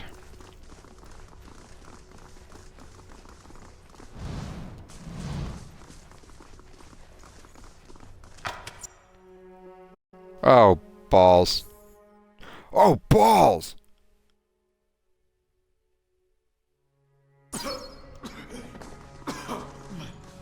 Doesn't feel right.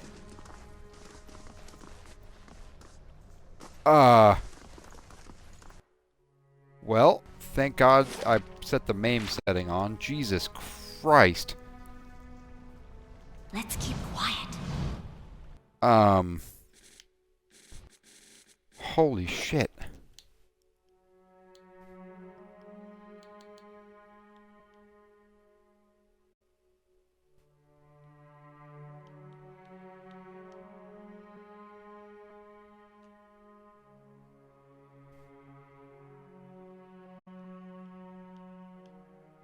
That thing just messed me up. Alright, minus 15 accuracy, minus 15 all defenses. That's not good. I don't like that. Let's camp. That was wild. Did not expect that. Jeez, man.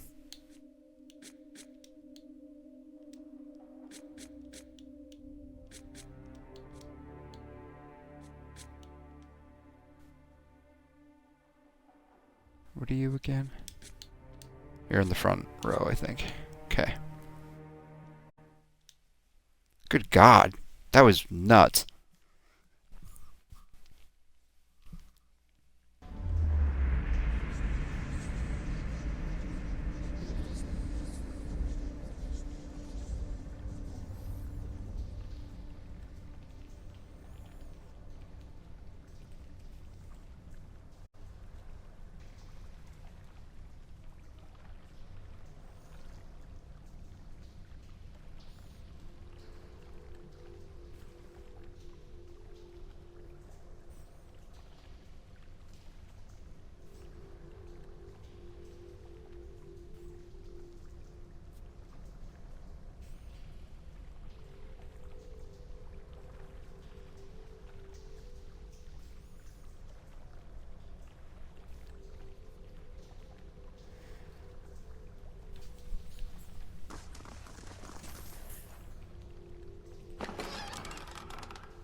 Okay, here we go.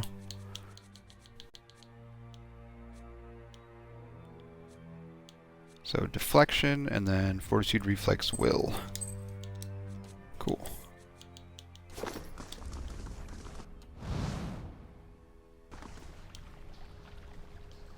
That's not a whelp. Oh god.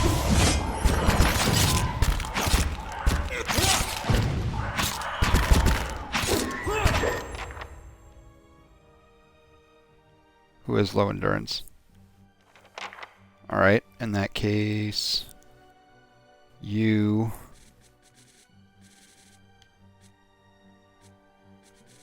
Well, first of all, you. Second wind. It is Viltrum, right? I think so. And then you...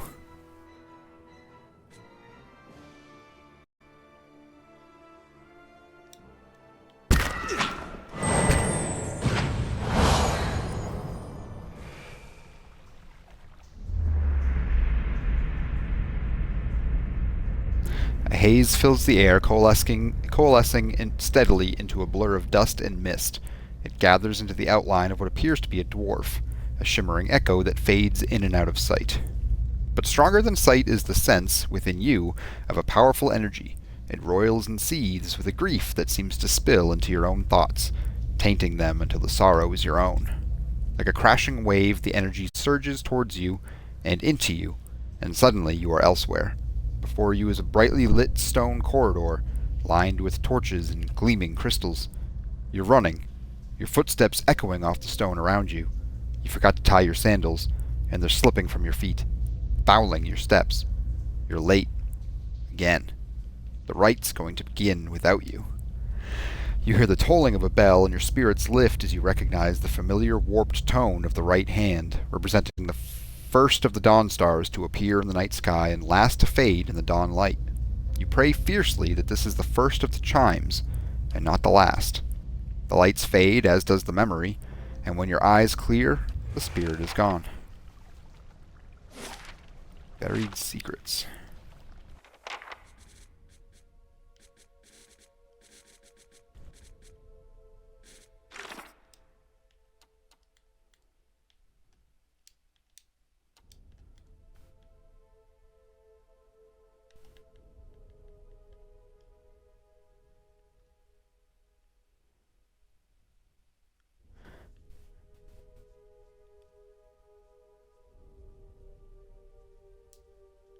Huh.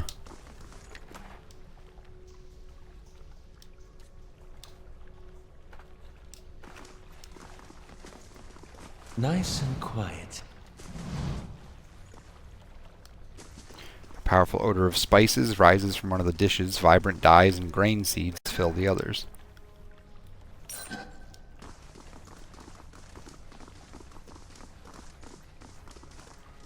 I'll see what I can find.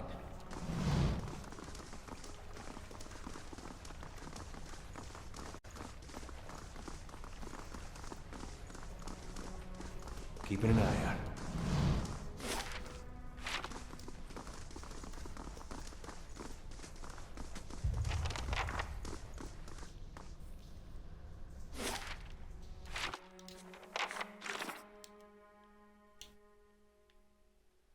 The door to the lower floor appears to be sealed with some enchantment.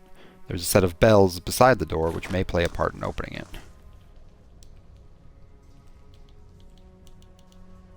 3 bells hang from the stone protrusion that runs along this wall. Years of dust and grime coat the metal. There is one large bell at the center, flanked by 2 smaller ones. The bells appear to be fully intact. They are made of thick iron and look very heavy. There doesn't appear to be much out of the ordinary about them. Okay. So there's a way to ring those bells. We just gotta find it.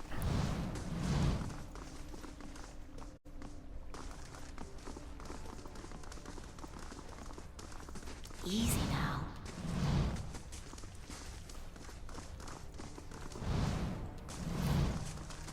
They'll never know I'm here.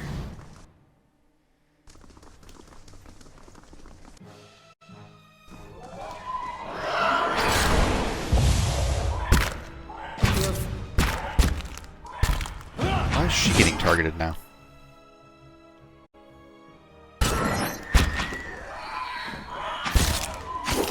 Seriously, they go for the strangest targets. Whoa.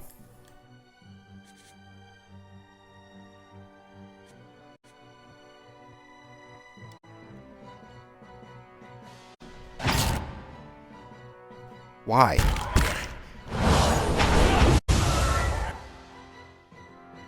I don't understand. Alright, luckily, just a maim again. Ugh, I gotta figure out why they're going for the people that they are. I don't understand it, I really don't.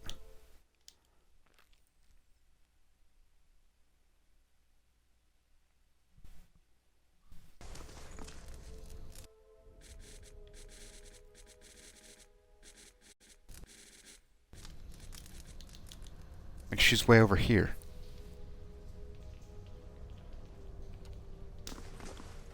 But maybe I shouldn't be in here yet? To his grace I write to implore. The rest of this letter is crossed out in several places and then abandoned altogether.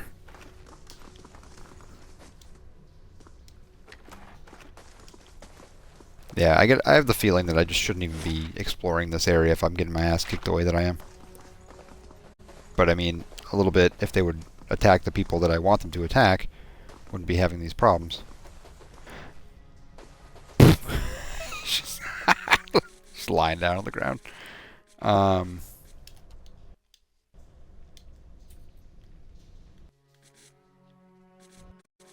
But also...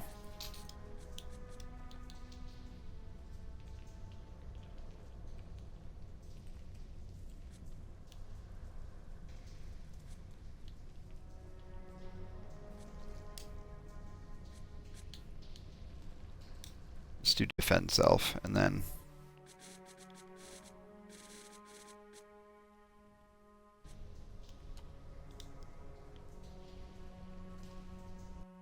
see how that goes.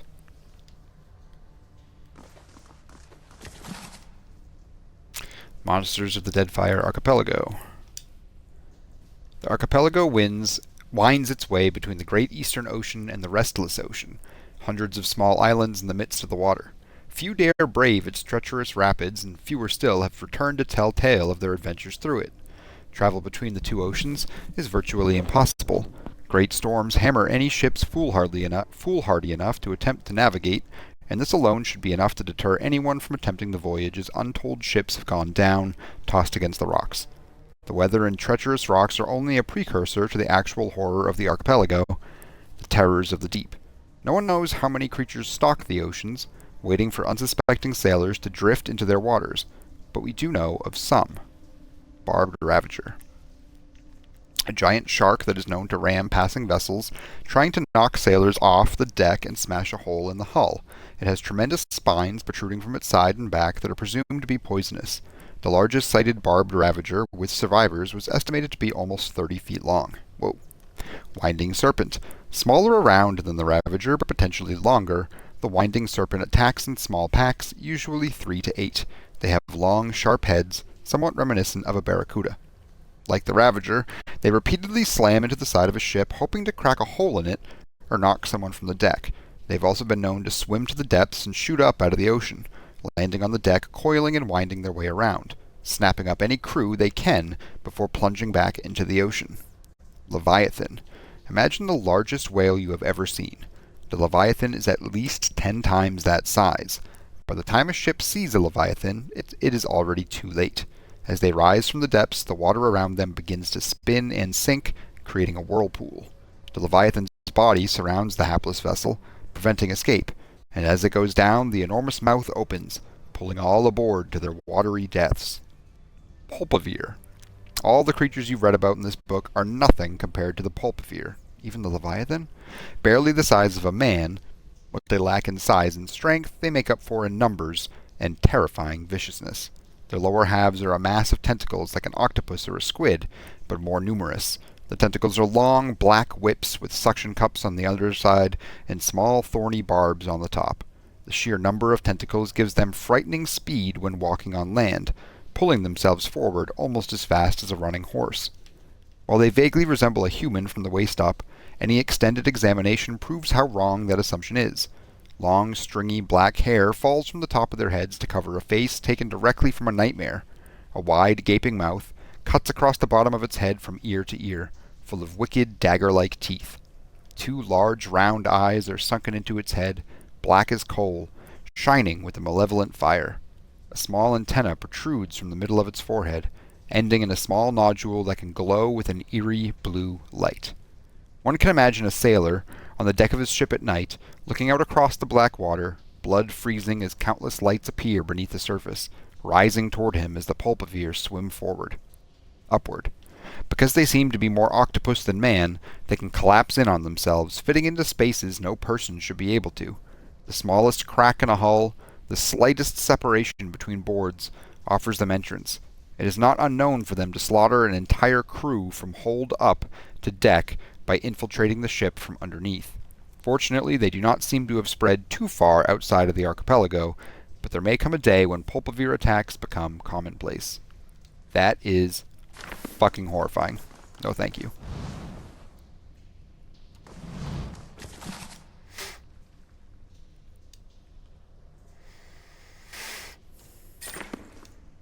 Oops.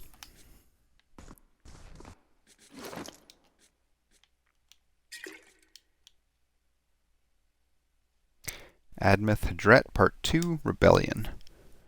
Over the 5 years following his ascension to grief, Admeth attempted to mend relations with the Glanfathins and bring his land together with theirs.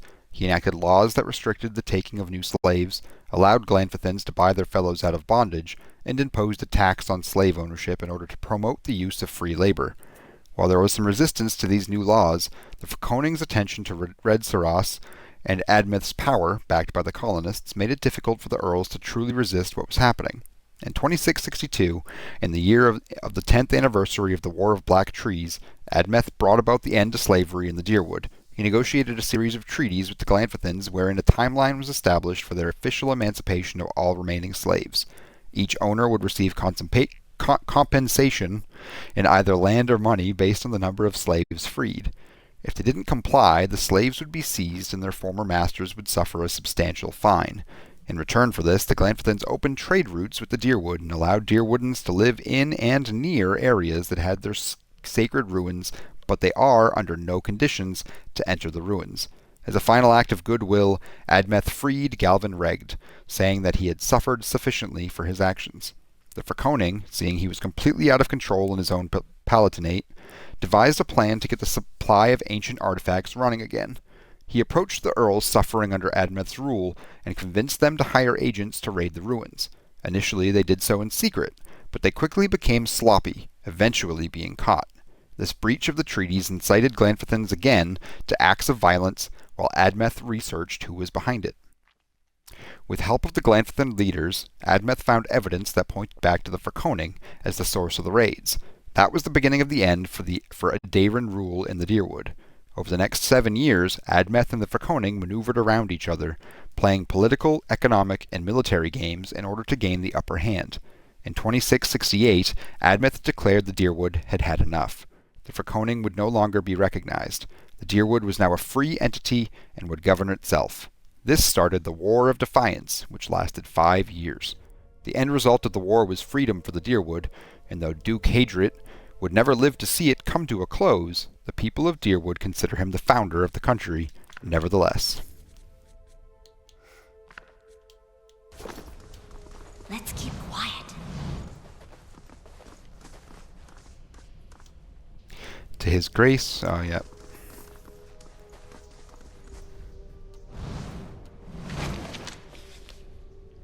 Fine sword. Plus 4 accuracy, plus 15% damage. Nice.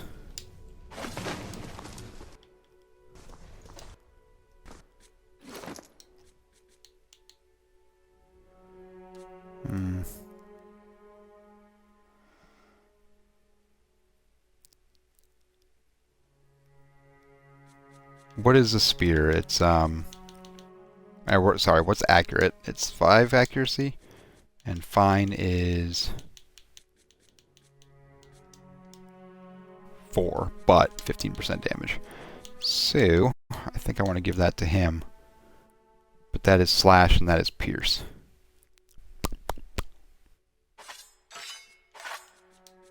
Can I do that? Heck yes.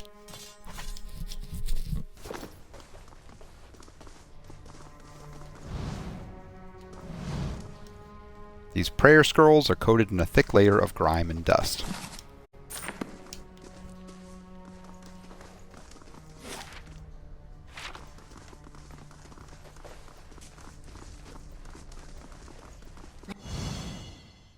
Found something. Quiet.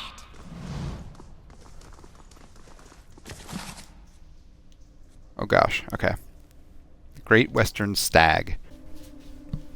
One day, Eothas was sitting on a wall, watching a cat play in the sun. A crystal, hung in a nearby tree, had fragmented a sunbeam and scattered small motes of light on the ground. They danced around the cat, sliding over him as he frantically battered at them. He spun in place, following one as it rushed past him, and leapt on it, trying to pin it down. Eothas smiled, amused at the animal's tenacity. The cat landed on a spot, placing his paws over it, only to watch it flit away again. Eothas watched the cat's tail twitch and slap at the ground, annoyed that his prey could not be pinned. "Why must you tease him?" a voice said from behind him, accompanied by the crunch of sandals on gravel. I merely bring the dawn," Eothas responded. "I don't stoke the hunter's heart. That's your responsibility, isn't it?" "True," said a second voice, "but neither do you quell it.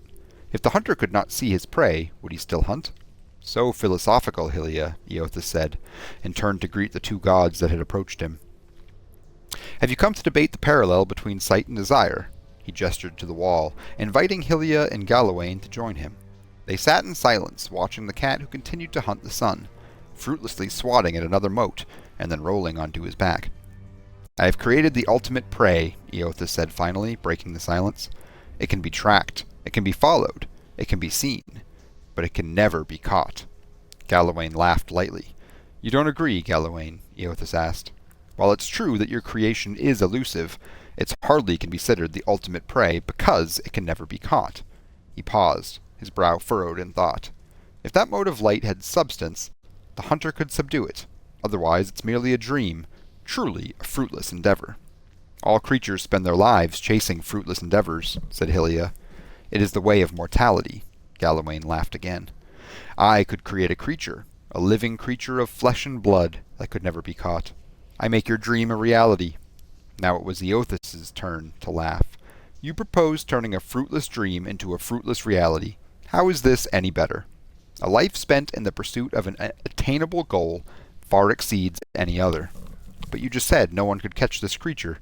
This is not attainable." Galawain smiled. "Humanity has surprised us before. Indeed, it could surprise us again. I will create a great white stag, and I will set it free in the world. It will have grace, resilience, and tenacity. It will exist solely to be pursued for all its days, and it will never be caught. It will serve to inspire the hunt for generations to come. All those who wish for glory will invoke my name. All those who hear its story will ask for my blessing in finding it." Hylia shook her head, and threw Galawain a bemused look. "I do not believe this is possible, so I too make an offer.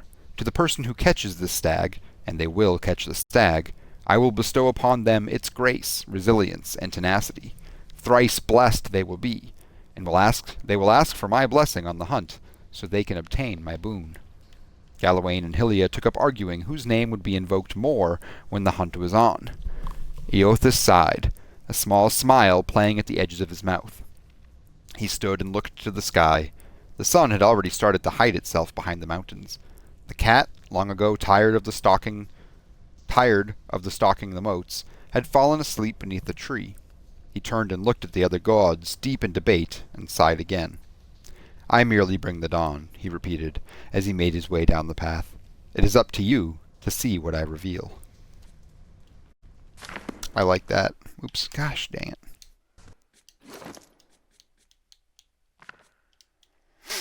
Book of Verses. This small volume of verses and psalms is somewhat battered, suggesting it used to be carried on someone's person. The pages are dog-eared and worn, and the gold threads which form the title of the book have begun to fray. The book tends to open to a particular section, where someone has marked a verse with a small blotch of ink. Yednung, the bright star, spoke, and her voice was like a clarion cry, calling his soul forth. He knew her for the right hand of the shining god, and was afraid. "O wanderer, hear me," she spoke. "You are known to us, and your deeds put you far from salvation."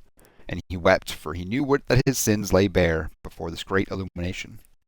Then Sargamus spoke, and his voice swept forth with the heat and force of the bright day's sun. "Weep not, for the child of light has forgiveness even for you, if you will embrace him." Harmke knelt before them, then, resolved to save himself, and asked what he must do. And Modegund spoke. Her voice was like the songbird's final hymn, bidding farewell to the day's light. "What darkness lies within you, you must cast into his light. Your sins will be burned from you until you are newly formed, reborn into his keeping." So spoke Modegund, but Yednung had warned him, saying, "You have walked all these years into darkness, and must now return. You will find the path like treading fire, and at every step you will be tempted to turn away. But no harm will come to you if you keep your faith."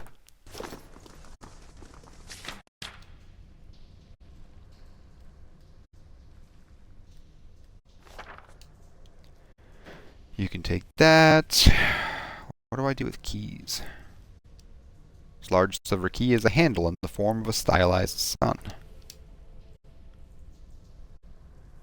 Quest item, okay. Rectrix's letter. "I understand your concern, Sister Nadra, but we are safest here within the temple. What wrong have we done? Lord Roderick would not risk his position by harming us when we have brought so much prosperity to the village. Werton pretends at alarm. He knows full well that these are empty threats, and means to frighten us into departing our home. Are we to abandon Gilded Vale to heretics? Werton, too, will play his part when the time comes.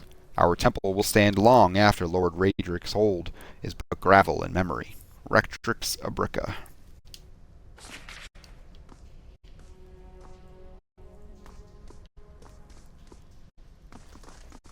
I'll see what I can find. Got it. Finished.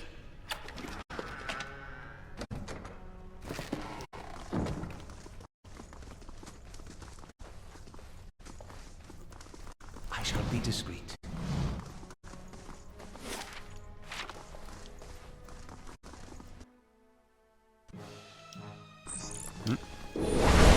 Guess we're fighting.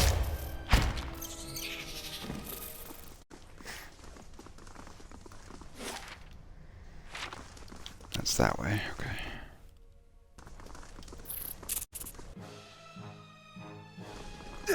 Kind of stuck over here.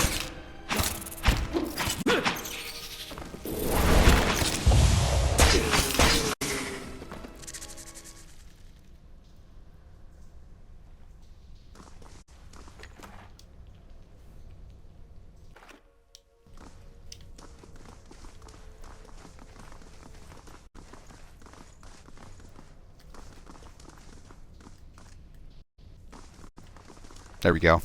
Cool.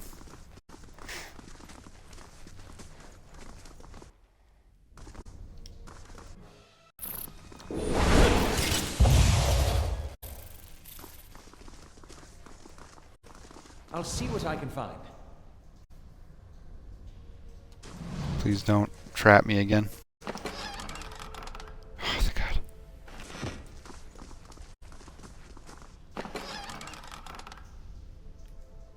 Initiate's note.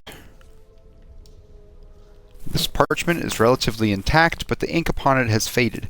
You can make out a few patches of careful, tidy script. Visitors to the ritual floor, Rector Sabrica says, "Redemption for even these. Forgotten struck the largest bell first, rather than second. The rest is illegible." Alright, so the largest bell is the second. That's what I'm getting out of that.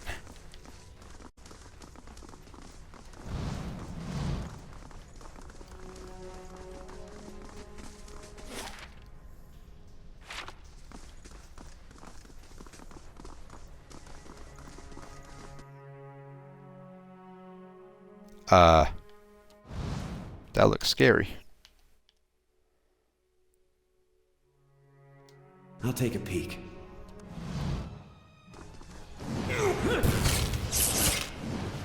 Not that bad. Oh, don't like that they charmed him, though.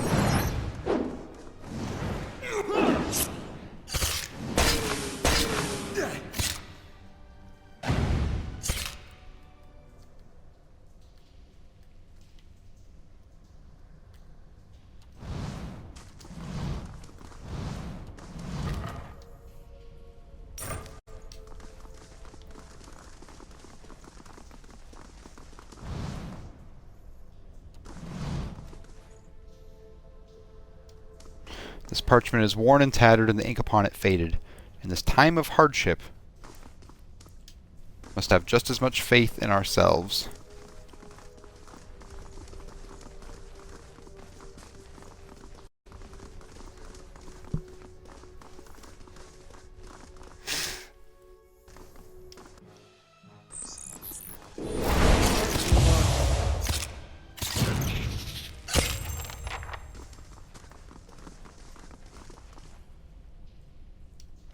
The red-brown smears flake away under the toe of your boot.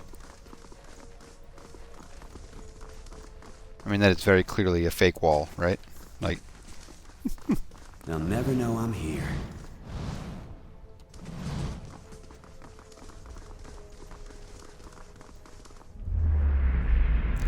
the nearby crystals light the cracked mosaic floor in shades of orange, and at certain angles the metallic symbol beneath your feet gleams gold. As you look on, the air shimmers as if with summer heat. The very dust and air seem to pull together until a thin, glowing mist appears before you. In its rippling gleam, you sometimes think you can see the shape of a man, features rendered in broad strokes of air and smoke.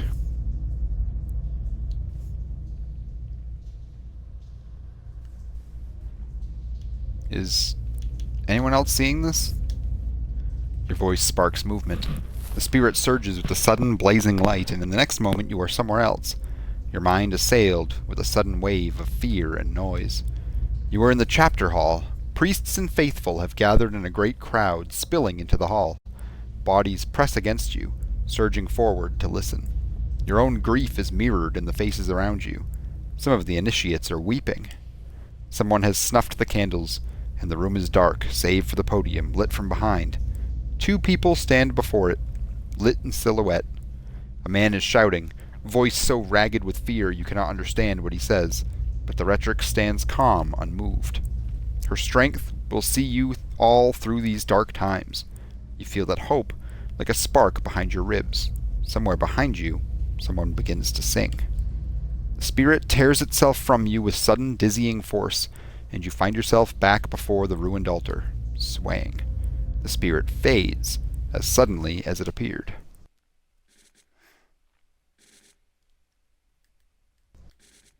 I just had a thought. Yes. Never mind.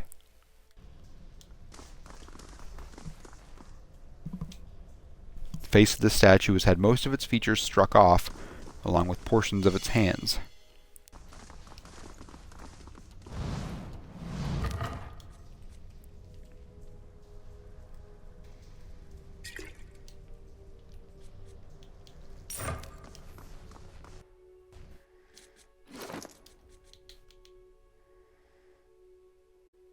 Wait. Huh.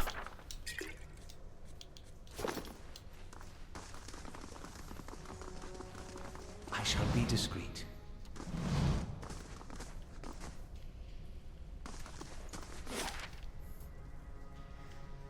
Okay.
There's no, like, conversation log, huh?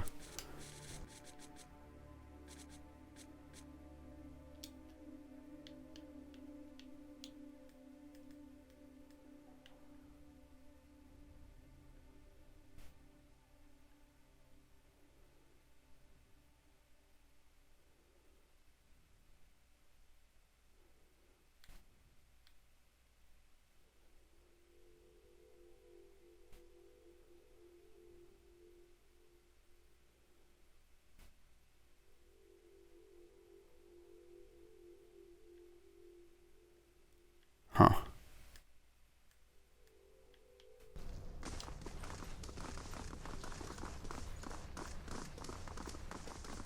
Well then, I'm stumped.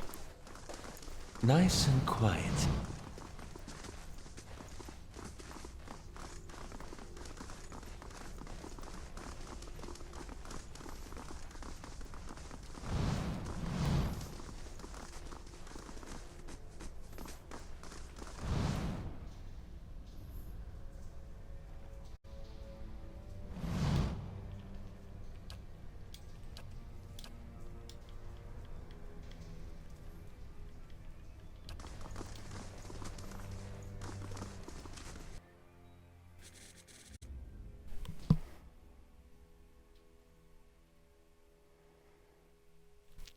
What's up, Tuck? Pillars of Eternity, huh? I've never played nor seen this one game before. Did you need a BG3 rank? Burn yourself out? No, I didn't, I'm just about caught up to where we are, so I wanted to wait until we are, further along. But I do not want to start a new character. So maybe a little bit burnt out. Don't want to start a new character yet anyways. I do have plans for new ones, but how old is this game? It's pretty old. God, I don't know what year it is. I want to say it's probably close to 10. It's got to be by now. Also, I do not like the lady with all the bubble eyes creeping me out. Oh yeah, totally fair. This is a little weird.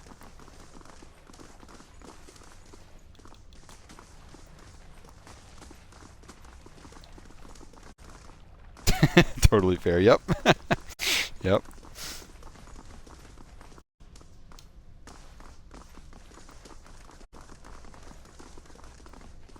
I am stumped here, though. I don't know what to do.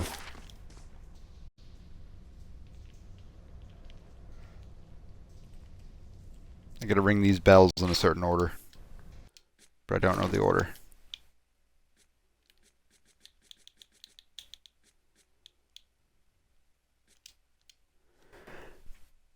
Relative video fade, you can make out a few patches of careful, tidy script. Visitors to the ritual floor. Retros of Bricka says, redemption for even these forgotten struck the largest bell first.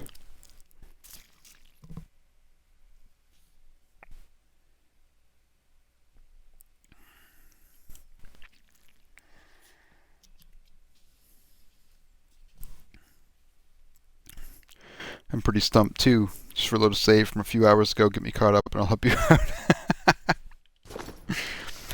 Single file, single save file on this one.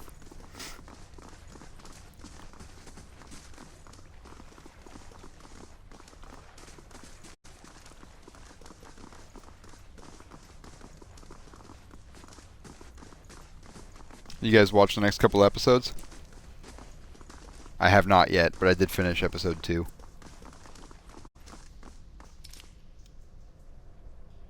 Oh. I guess I can just do that.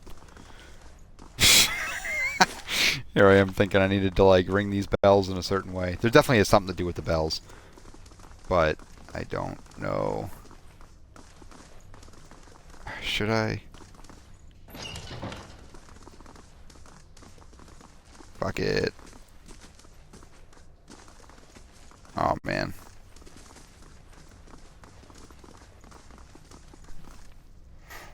Yeah, we did episode 5. Damn, dude.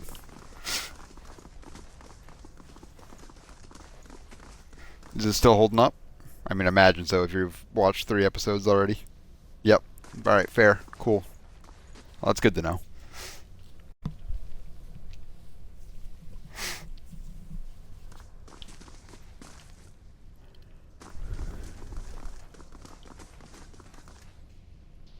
I don't even need to ring the bells.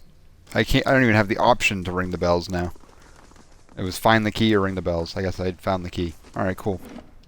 Moving on.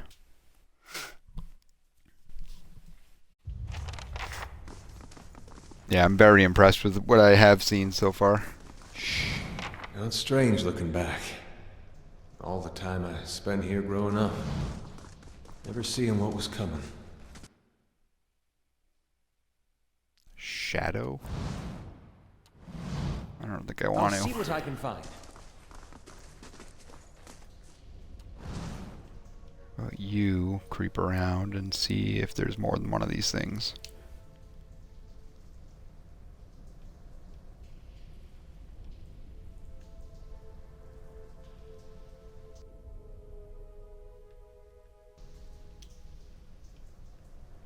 I think there's just the one, so...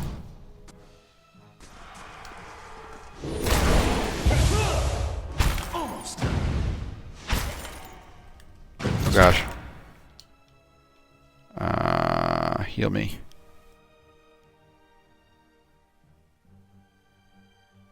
Go here.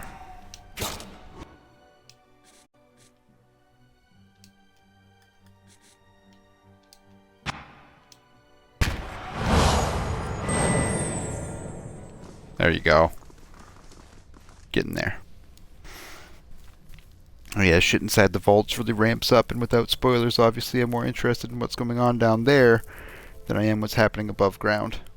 That's absolutely fair. Dude, I mean, that's Fallout for you. Everything inside the vaults is always fucking wild. I actually started playing Fallout 3 again earlier today, because I had to. I haven't played that game in so long.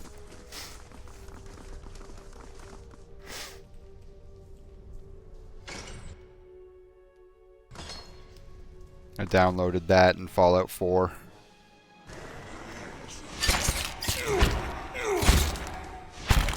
Oh, you can just teleport around now, huh? Why aren't you two doing anything?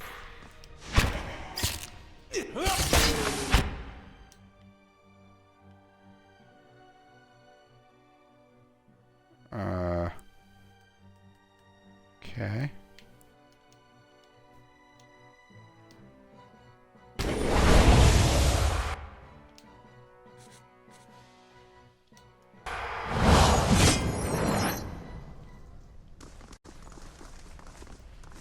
Cool.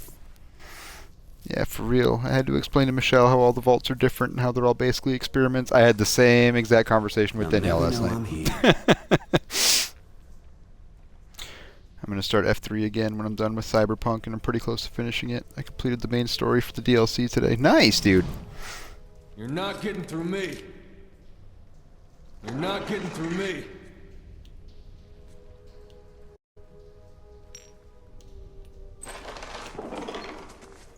I've got it. Finished.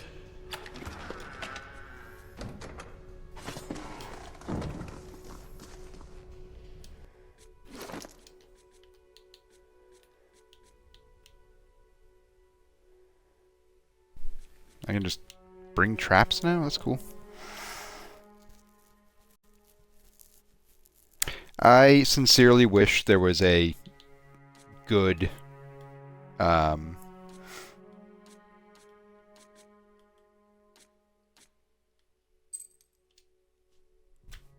Fallout multiplayer game. I know 76 is a thing, but it's just not the same.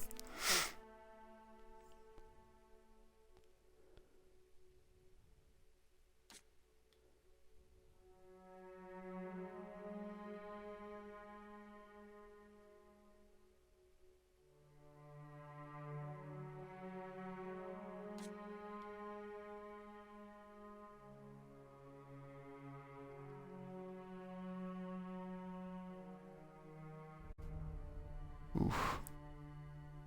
Tough one.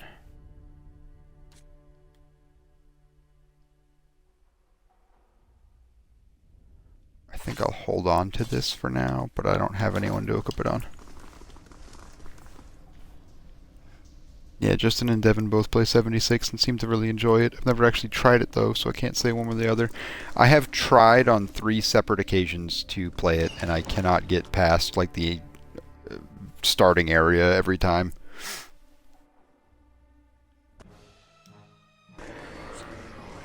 Alright then.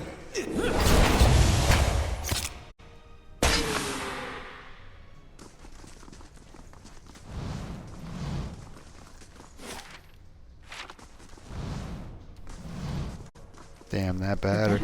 It's just, I don't know, for me it's neutral. Like, it's not terrible. There's a lot of things that I feel like I should be enjoying, I just don't. Worth a look.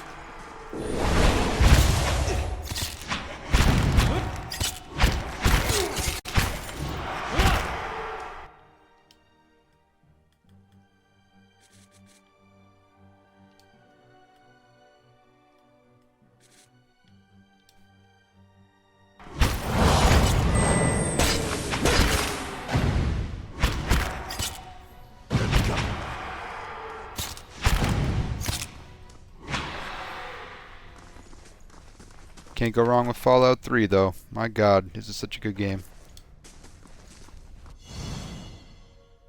Fucking knew it. Found something.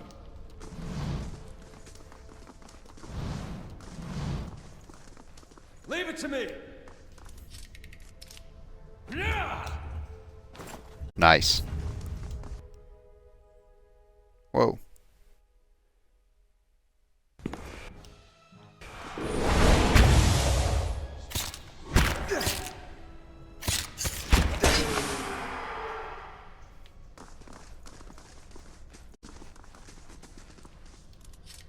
Finished.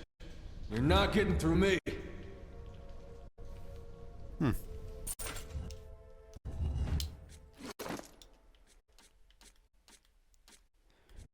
some reason they want to make this guy their...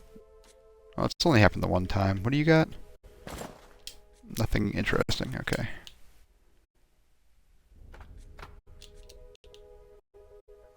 Brigandine, heavy armor.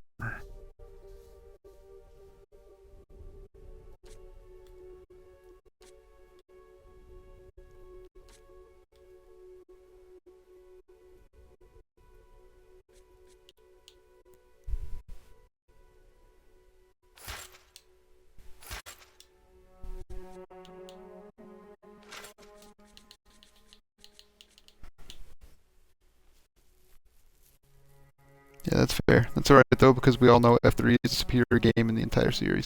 It really fucking is. Oh man. It's easily my favorite one. Although I did really enjoy my last playthrough of Fallout 4.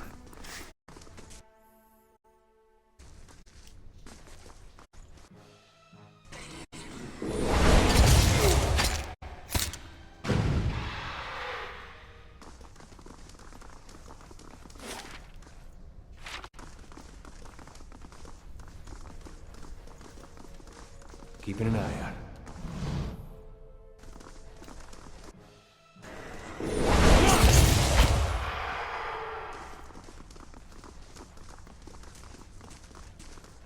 They're not bad when there's only one of them I'll see what I can that find. I have to fuck around with.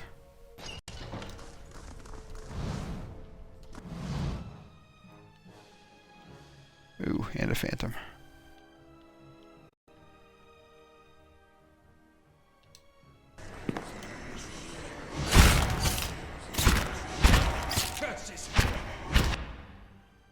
Oh god.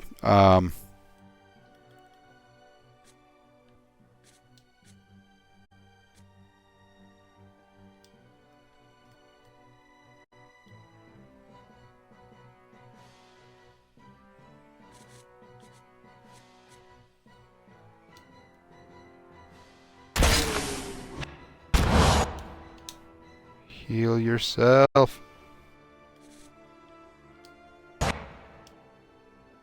Damn it.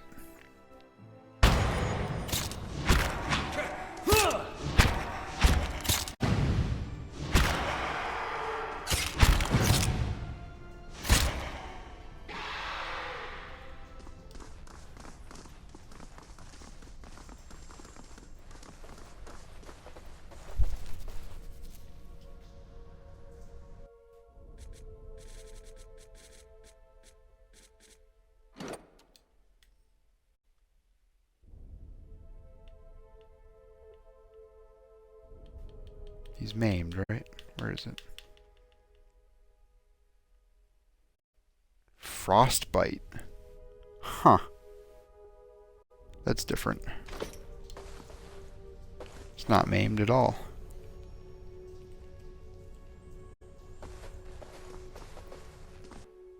Well, either way.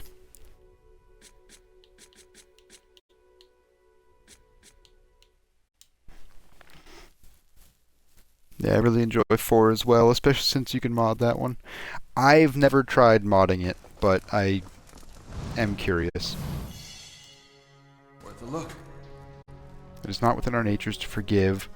Those who seek redemption seek a long and winding path, a road which takes us down into the very hollows of our soul and asks us to reflect upon the fractured aspects of ourselves.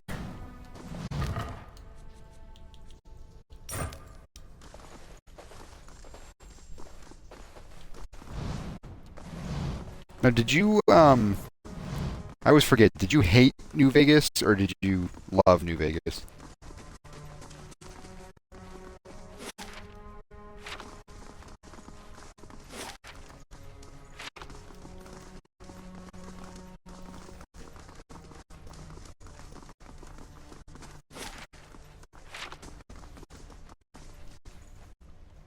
Shit gets wild. Legit, in one of my playthroughs, I was flying around in Iron Man's armor while wielding Darth Vader's lightsaber. What the fuck? That's insane. On the Xbox?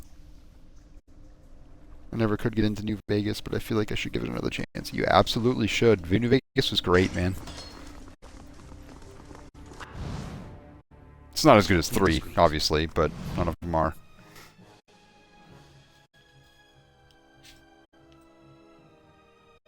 I'm gonna get my ass handed to me here. Oh, never mind. Just 3 shots. I thought there was two spirits. Should be okay.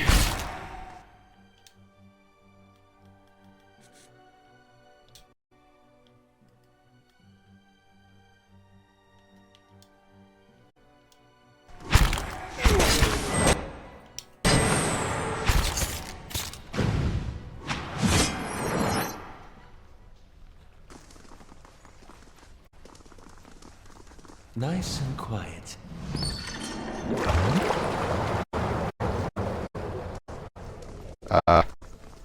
Maybe I shouldn't have done that.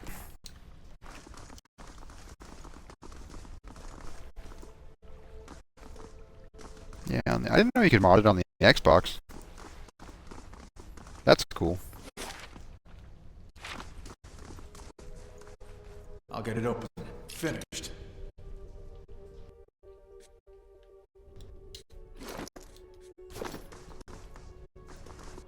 Why do I have a quantity of lockpicks if I don't need to use any to do things? I'm confused.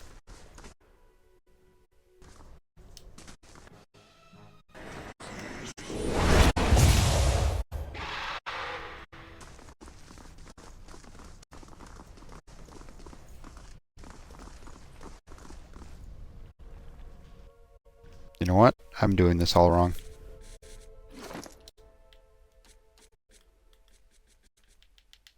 Yep. She already freaking has one equipped.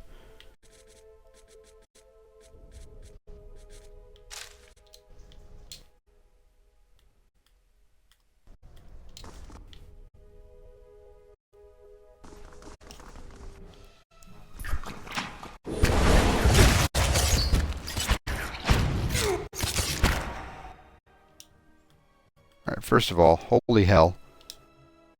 Secondly...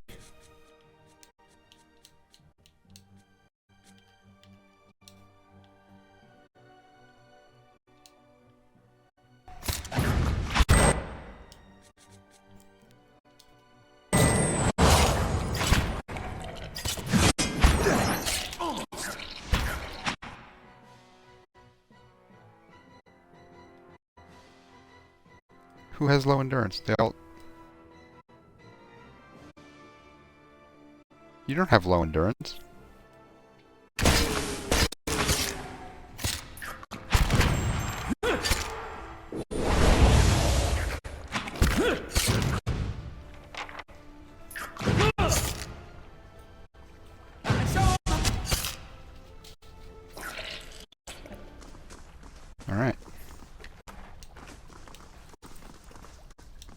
Hey, pup.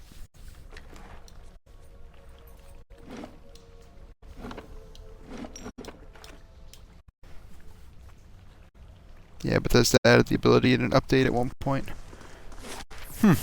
Yeah, that's news to me. That's awesome. Maybe I will give that a try soon. Because I'm pretty sure I have all the achievements on that one, so why not mess around with them?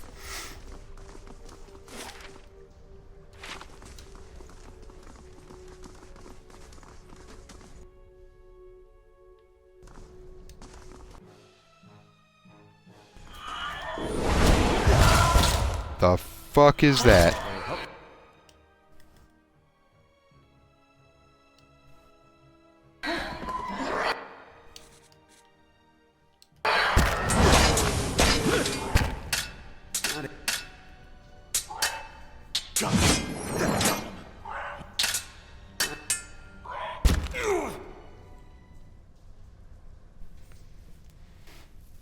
There are a lot of wet, squishy sounds in this game that remind me of that gross Rocket League goal explosion.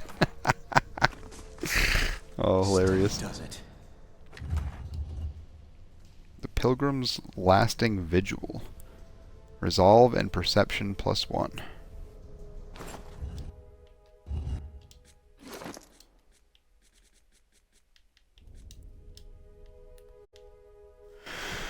I remember what Perception does, I don't remember what this does.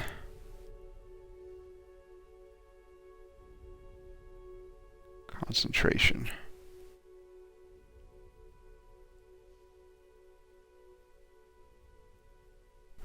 I feel like I should just throw that on my main character. Yeah.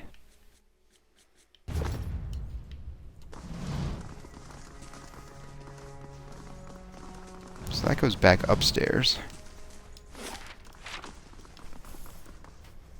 Yeah, I remember I started a whole separate quest from the modding community they built within the game. It was like a free DLC. That's cool.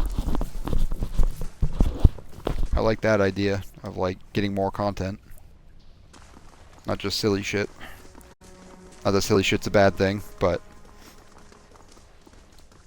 the still dark waters are reflective as black glass.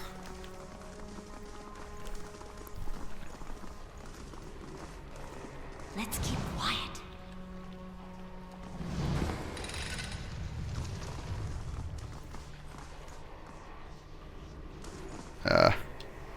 I don't wanna. There are faint scratches upon the brickwork by the door hinges. Some of the gold leaf on these relics is chipped away to reveal the wood beneath. There are tooth marks upon one of the bowls.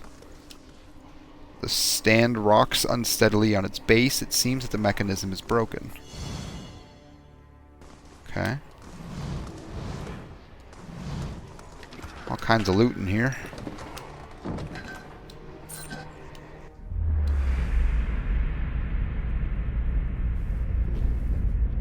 The light rises from the bones as you approach. You have a moment to register the faintest image of a standing figure. Features a blur of mist of smoke before the world tilts. It is as if you have stepped sideways and into a new life. You are racing down a flight of stairs, following a weaving circle of torchlight. Your own panting breaths are loud in your ears. Panic and your robes alike foul your steps, and you nearly stumble before a hand reaches out to grip your arm and steady you. A fellow alkalite, who smiles encouragement as you reach the bottom. You run around and past the shallow reflection pool that marks the lowest point of the temple, following the dark shapes of the older priests as they lead the way towards the narrow hall that leads to the vault. You pass one of the torchbearers as you go. The harsh illumination of the flames reveals a familiar face. For a moment, your awareness spans time and identity, and you think Wertan has joined you, here at the bottom of the temple. In the memory, he glances at you for a moment, and then looks past, at someone else. "I'll come back once they're gone," he's saying. You're being pressed along by the crowd, and his words are growing faint. "Just keep quiet, we can't take any chances." Inside the vault, golden relics gleam like welcoming stars. The memory twists, jarring you loose from one moment and plunging you into another like a flung doll. There is only darkness around you now. You think yourself blinded until the knowledge settles onto you like a cloak. The candles have all burnt away. You know now, too, with a sick certainty, that nobody is coming. There's a cracking noise somewhere to your left. A wet, slurping gurgle, there you go, Tuck, and a ragged sob. You cannot see, and so you cannot know which brother or sister has fallen, and which digs after what water a body may provide. You hear, in the faint murmuring to your right, the familiar cadence of prayer, but you no longer recognize the words. You are too tired to do harm. The thirst is like a fire within you. Your tongue is thick in your throat, and every breath is a struggle that leeches strength from you. There is a light, they said, at the end of every bout of darkness, but this one does not end. The spirit releases you, and you come back to yourself in pieces. Your vision clears, and the vault around you is revealed once more, cast in muted hues by the sickly illumination of the soul, still drifting like fading fog. Fear wafts off the spirit in waves, fraying at your own emotions.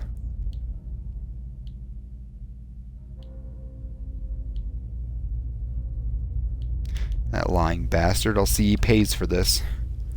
You feel a lashing coil of anger and fear from the soul, before it floats downward to settle by the remains.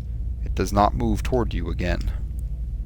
No matter how many times I see you staring off at nothing, it doesn't get less weird.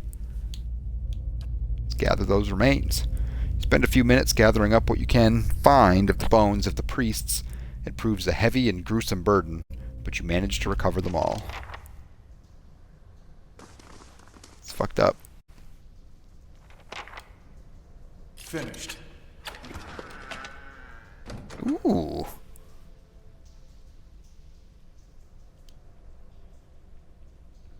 %30 of grazes converted to hits. That's cool.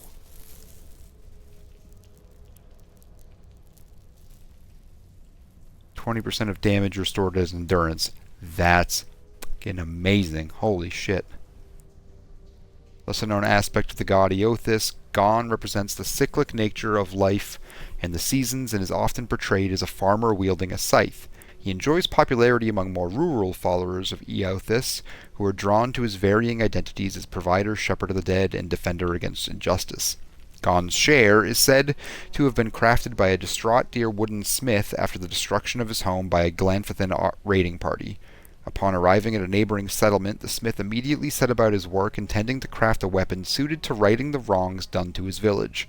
Toiling over several weeks, he was able to fashion a heavy flail covered in small, sickle-shaped blades, with which he was determined to send any returning invaders to the afterlife. That's freaking cool. I didn't realize that I shouldn't be selling my stones. That's good to know.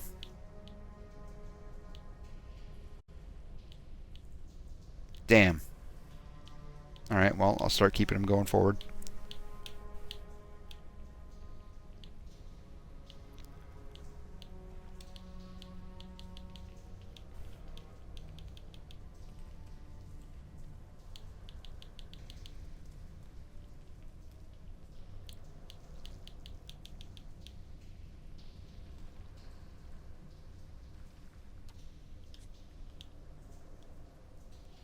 Found a pry bar too.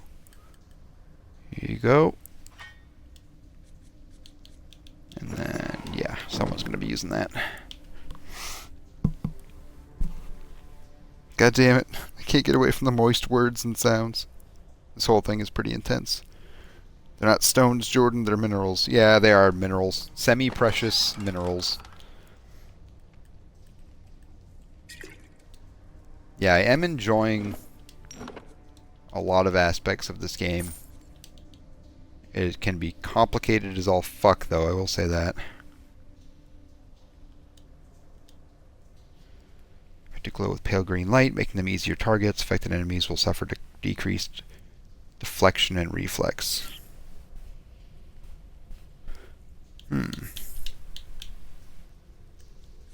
Give that to Edér as well.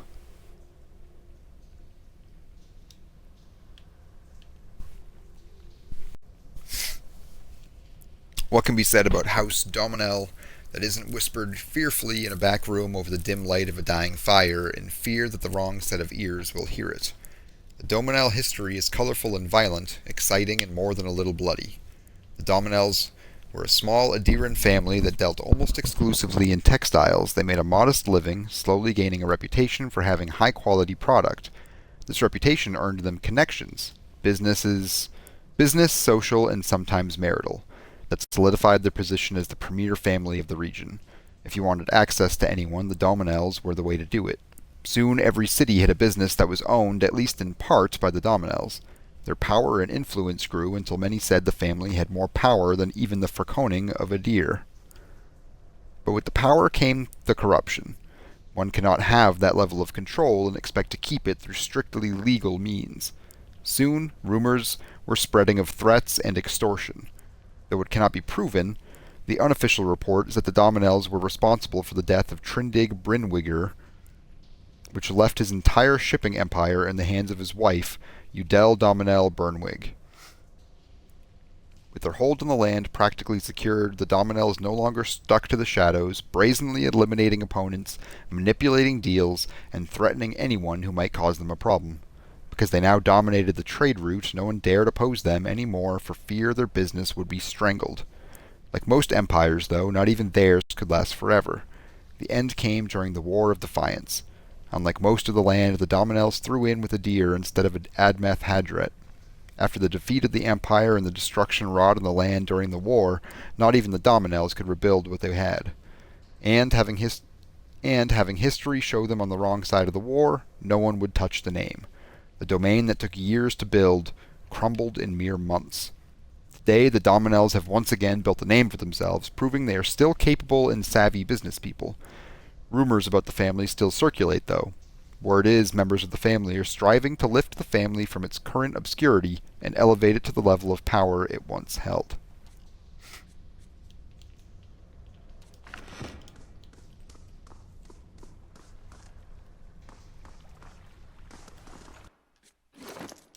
Alright, someone's getting that frickin' mace, because that thing was great.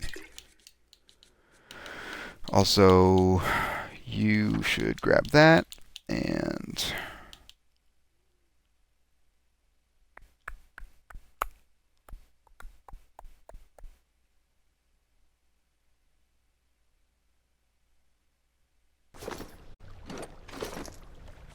you know what? I think I'm going to put it on you for now.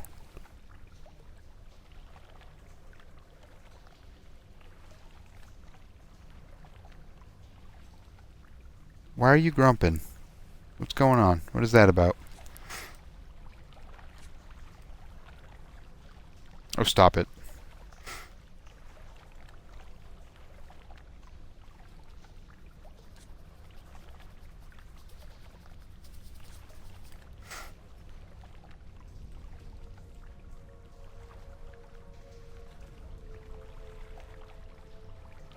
I'm giving it to you. Screw the hatchet.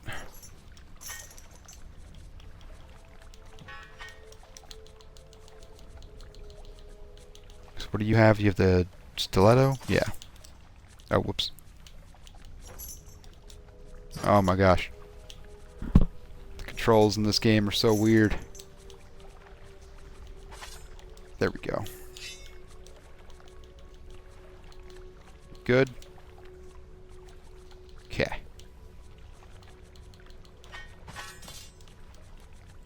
And then we'll give you the hatchet over here.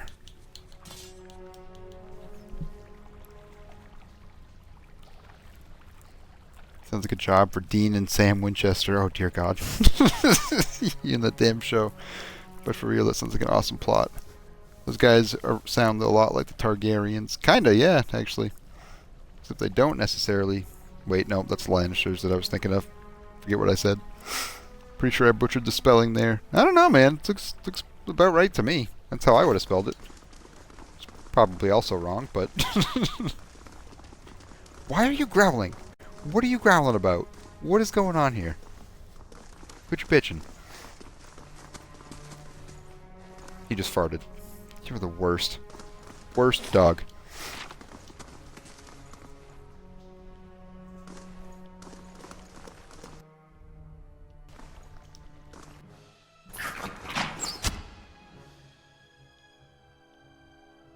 Well, yeah, Jesus. Wait. See, it says he has low endurance, but he doesn't. Oh, that.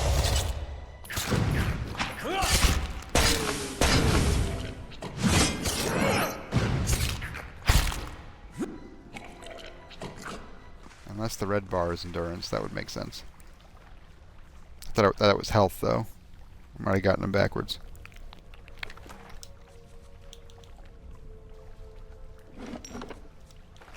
Oh, you know what?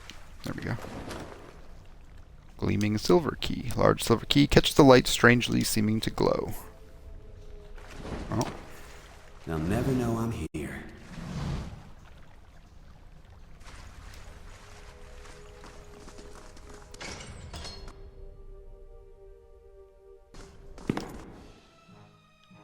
Oh gosh. Oh dear God. What have I done? And my controller batteries are low.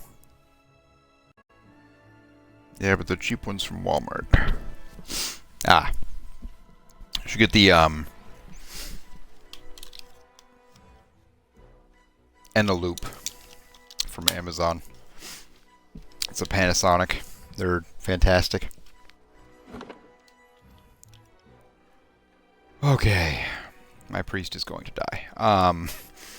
Shit.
Alright. Finally starting to get the hang of this, I think.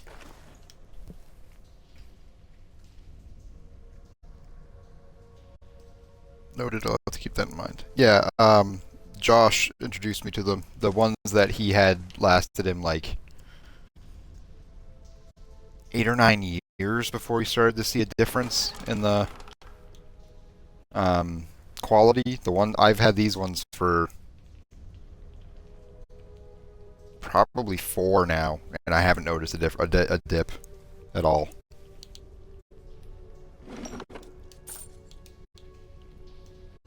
Crumpled note. This letter is fairly intact, though the parchment itself has been crumpled. Yester, I know that the temple baths boast great healing properties and that your back ails you still. Still, I would ask that if you were to indulge for the greater part of the day, you give over your key to the sanctum to someone else for safekeeping. This is not the first time we have been forced to wait to perform the day's rites, and Rectress Obrica is often too far below to hear our knocking.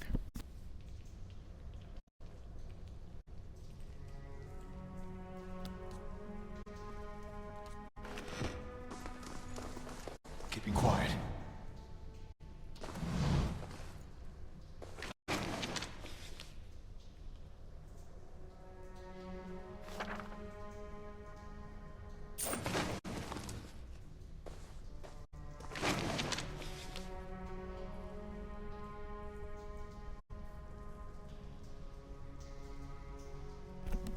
And the sun shall break through the darkness, the new dawn arriving with the rebirth of the day. Rejoice, all ye who dwelleth in the shadow, who are broken and beaten. The winter soon comes to an end. Spring shall rise, bringing light and life to the world. Radiant light, radiant life, and thy soul shall find warmth in his arms. All creatures bask in his glory. The rays of his countenance bathe the world, bringing an end to the night, ushering in the day. Kneel before him and wonder at his benevolence. Feel the warmth of his radiant presence. If thou art broken, he shall make thee whole. If thou art in darkness, he shall bring thee to the light. If thou art sinful, thou shalt be reborn. If thou art cold, his warmth shall bolster thee. How canst I, so lowly and worn, speak words of proper adulation? Thine eyes, whose gaze sees the sin in me, yet still shows love. Thine hands, whose grip pulls me out of darkness. Thine ears, listening to my every prayer. Thine heart, bright as the dawn, giving me warmth when I am raw. Eothas, light of spring, sun of the world, thou givest me life and purpose. If thine heart be black, if thine intention be impure, thy life is forfeit. For he hath seen, he can see, he will see. Nothing is hidden from his glory. His light touches every corner of the world. Nothing is hidden from his sight. If thou dost thy work in the dark, if thou wouldest keep thine actions hidden, thou shalt be burned in the sun of the new dawn. Day comes soon. Prepare for the dawn. Nothing is hidden from his reach.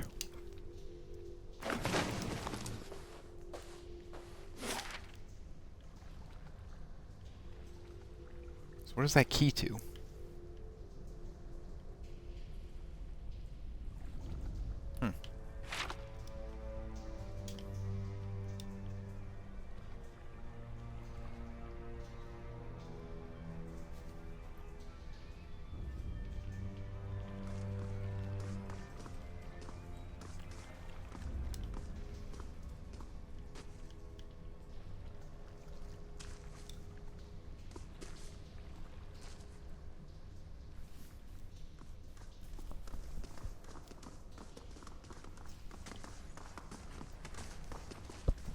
Time is it? It's almost 1 o'clock? Alright.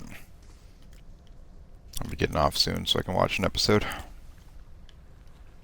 Nice and quiet. There we go.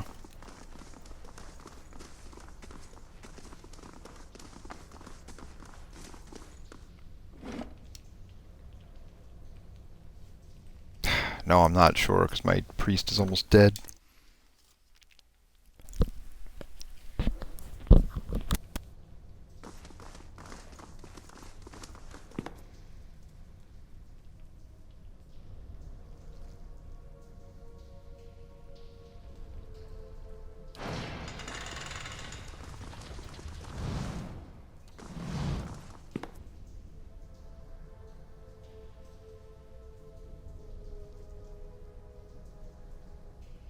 The candles are still burning.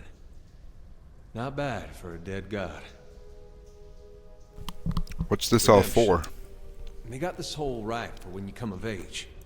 They take you by the hand and you descend through the temple with your eyes covered, and that's supposed to be like a wicked life. They don't tell you where you're going. I was sweating like crazy when I did mine. They take you to that reflecting pool back there. You're allowed to look at it so you can face your sins. Then, you come out into this room and you uncover your eyes again and everyone's there to greet you. All your friends and family. It's like you've been redeemed. You light your candle and it burns with the others. Never had a feeling better than that my whole life.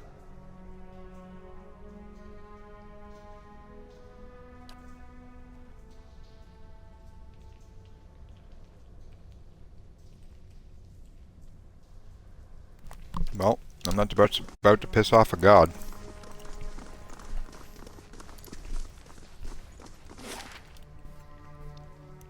I have no idea what that key I found is for, though.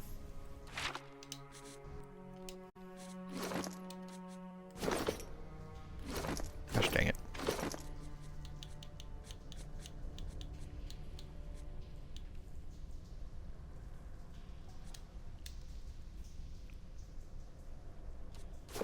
It was nice to see those candles still burning.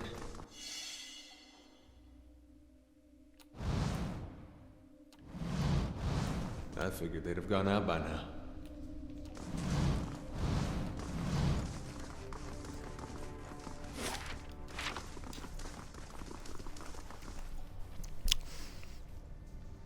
That's a good idea. Haha, yeah, probably not the best to piss him off. Yeah. What was a good idea?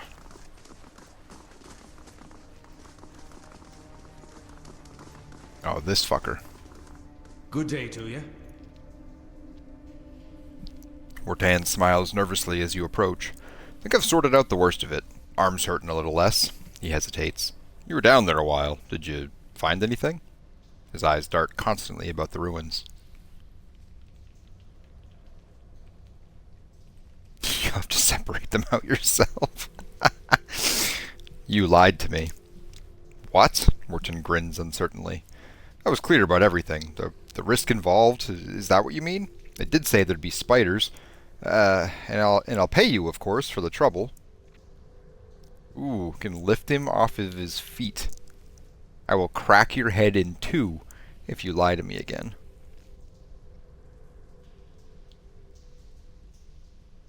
That's not me, though. Very nervous for an honest man. Something weighing on your conscience, maybe? Hortan opens his mouth to protest, but something in his expression stops him. He swallows nervously and looks away. His voice, when he speaks, is small. How could you betray them? They trusted you. Hortan makes a strange, wounded noise. Betrayed? I was never one of them. Mad followers of the Shattered God. If I could have chased them all out of town, If...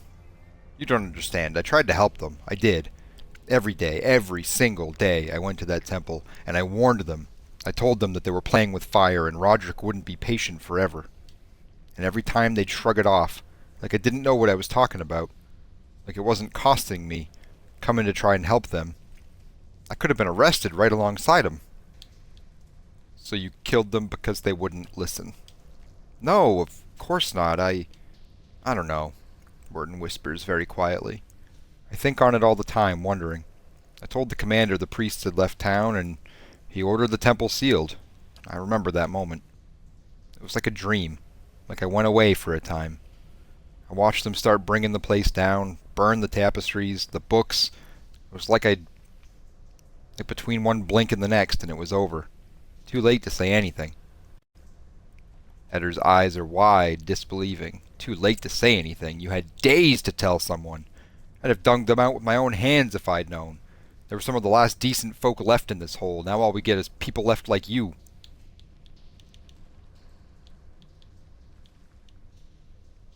You worthless bastard. You abandoned them to save your own skin. I told you the way of it, Hortan says, his voice rough. I told you what happened.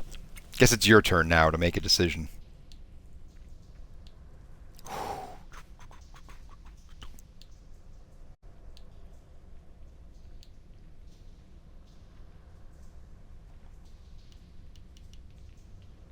Ooh, tough one, tough one, tough one. Getting off soon to watch Follow. Oh, yeah, hell yeah. Great idea. Best idea I've had all week. It's wild to see a game with so much reading and like little to no voice acting. It's been a long time. Yeah, tell me about it. What I don't like about this is like there's random voice acting kind of just peppered in. So it's like they couldn't make up their mind or they ran out of room or something. I don't know. But because when there is actual voice acting, it's very good, but I just wish it was more consistent. Like it's not even consistent between the characters. Sometimes like your party members will talk and they'll actually use their words, and then like during the same dialogue they'll just stop. It's very odd.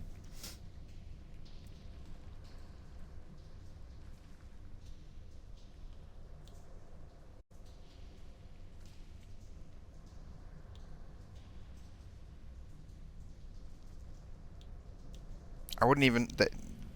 Being a coward is not a crime, but he fucking locked them in there and left them to die. It's not cowardice, it's murder. I'm not gonna let him go. So the question is, do I kill him or do I exile him? Because it is too late to make amends. Maybe they only got the voice actors for half a day. I need you to read every other line.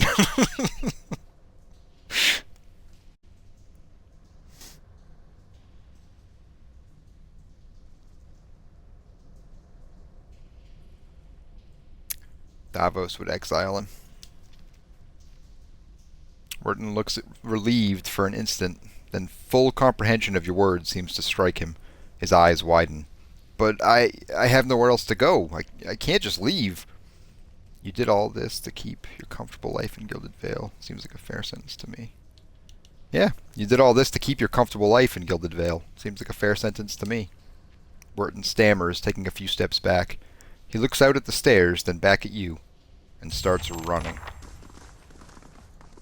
Get the fuck out of here.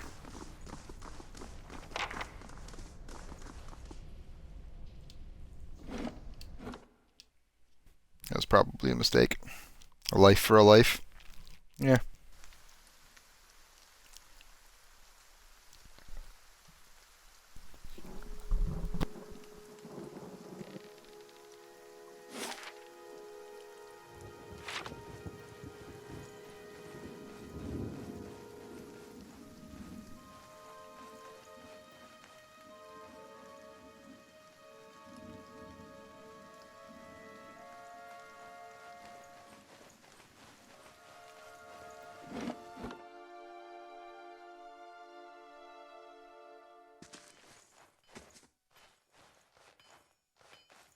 Greetings.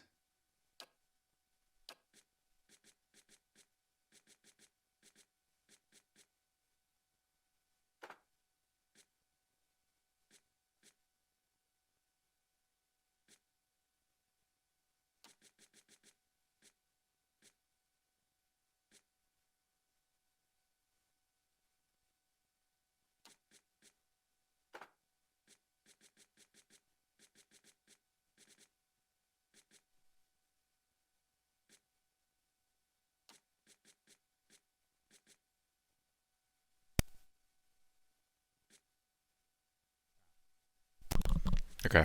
Didn't want to sell that, so I'm glad that it didn't disappear on me. All that's good.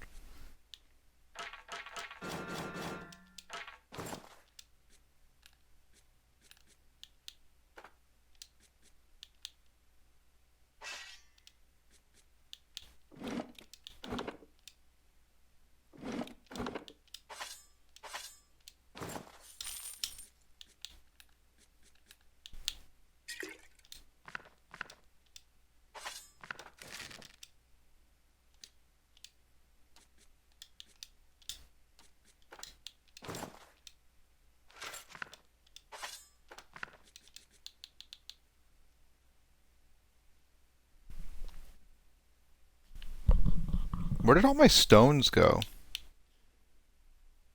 Oh my god, I never sold any of the stones. They went right into my ingredient file. That's great.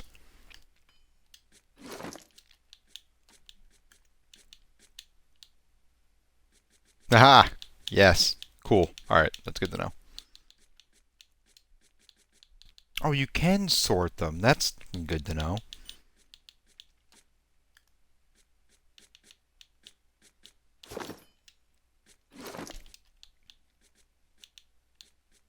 If only I could get my buttons correct.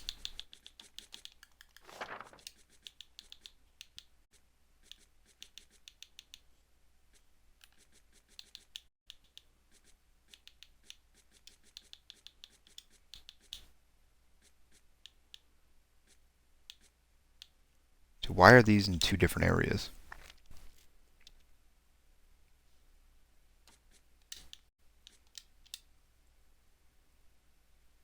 Probably because this one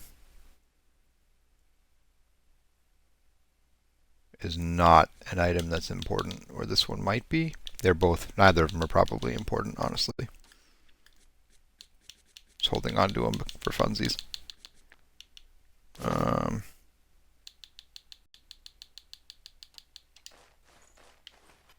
Okay, and then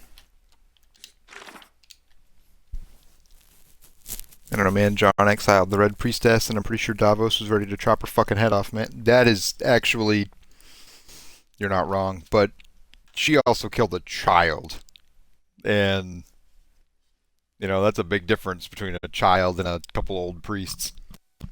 And either one of them is right, but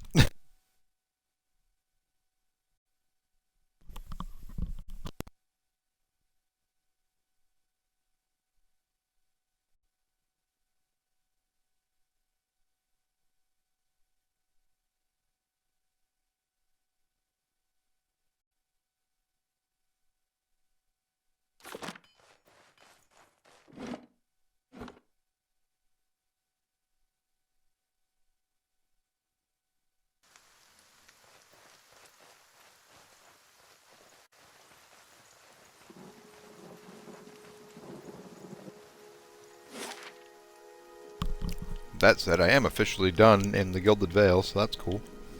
Moving on to this next area, Magrin's Fork.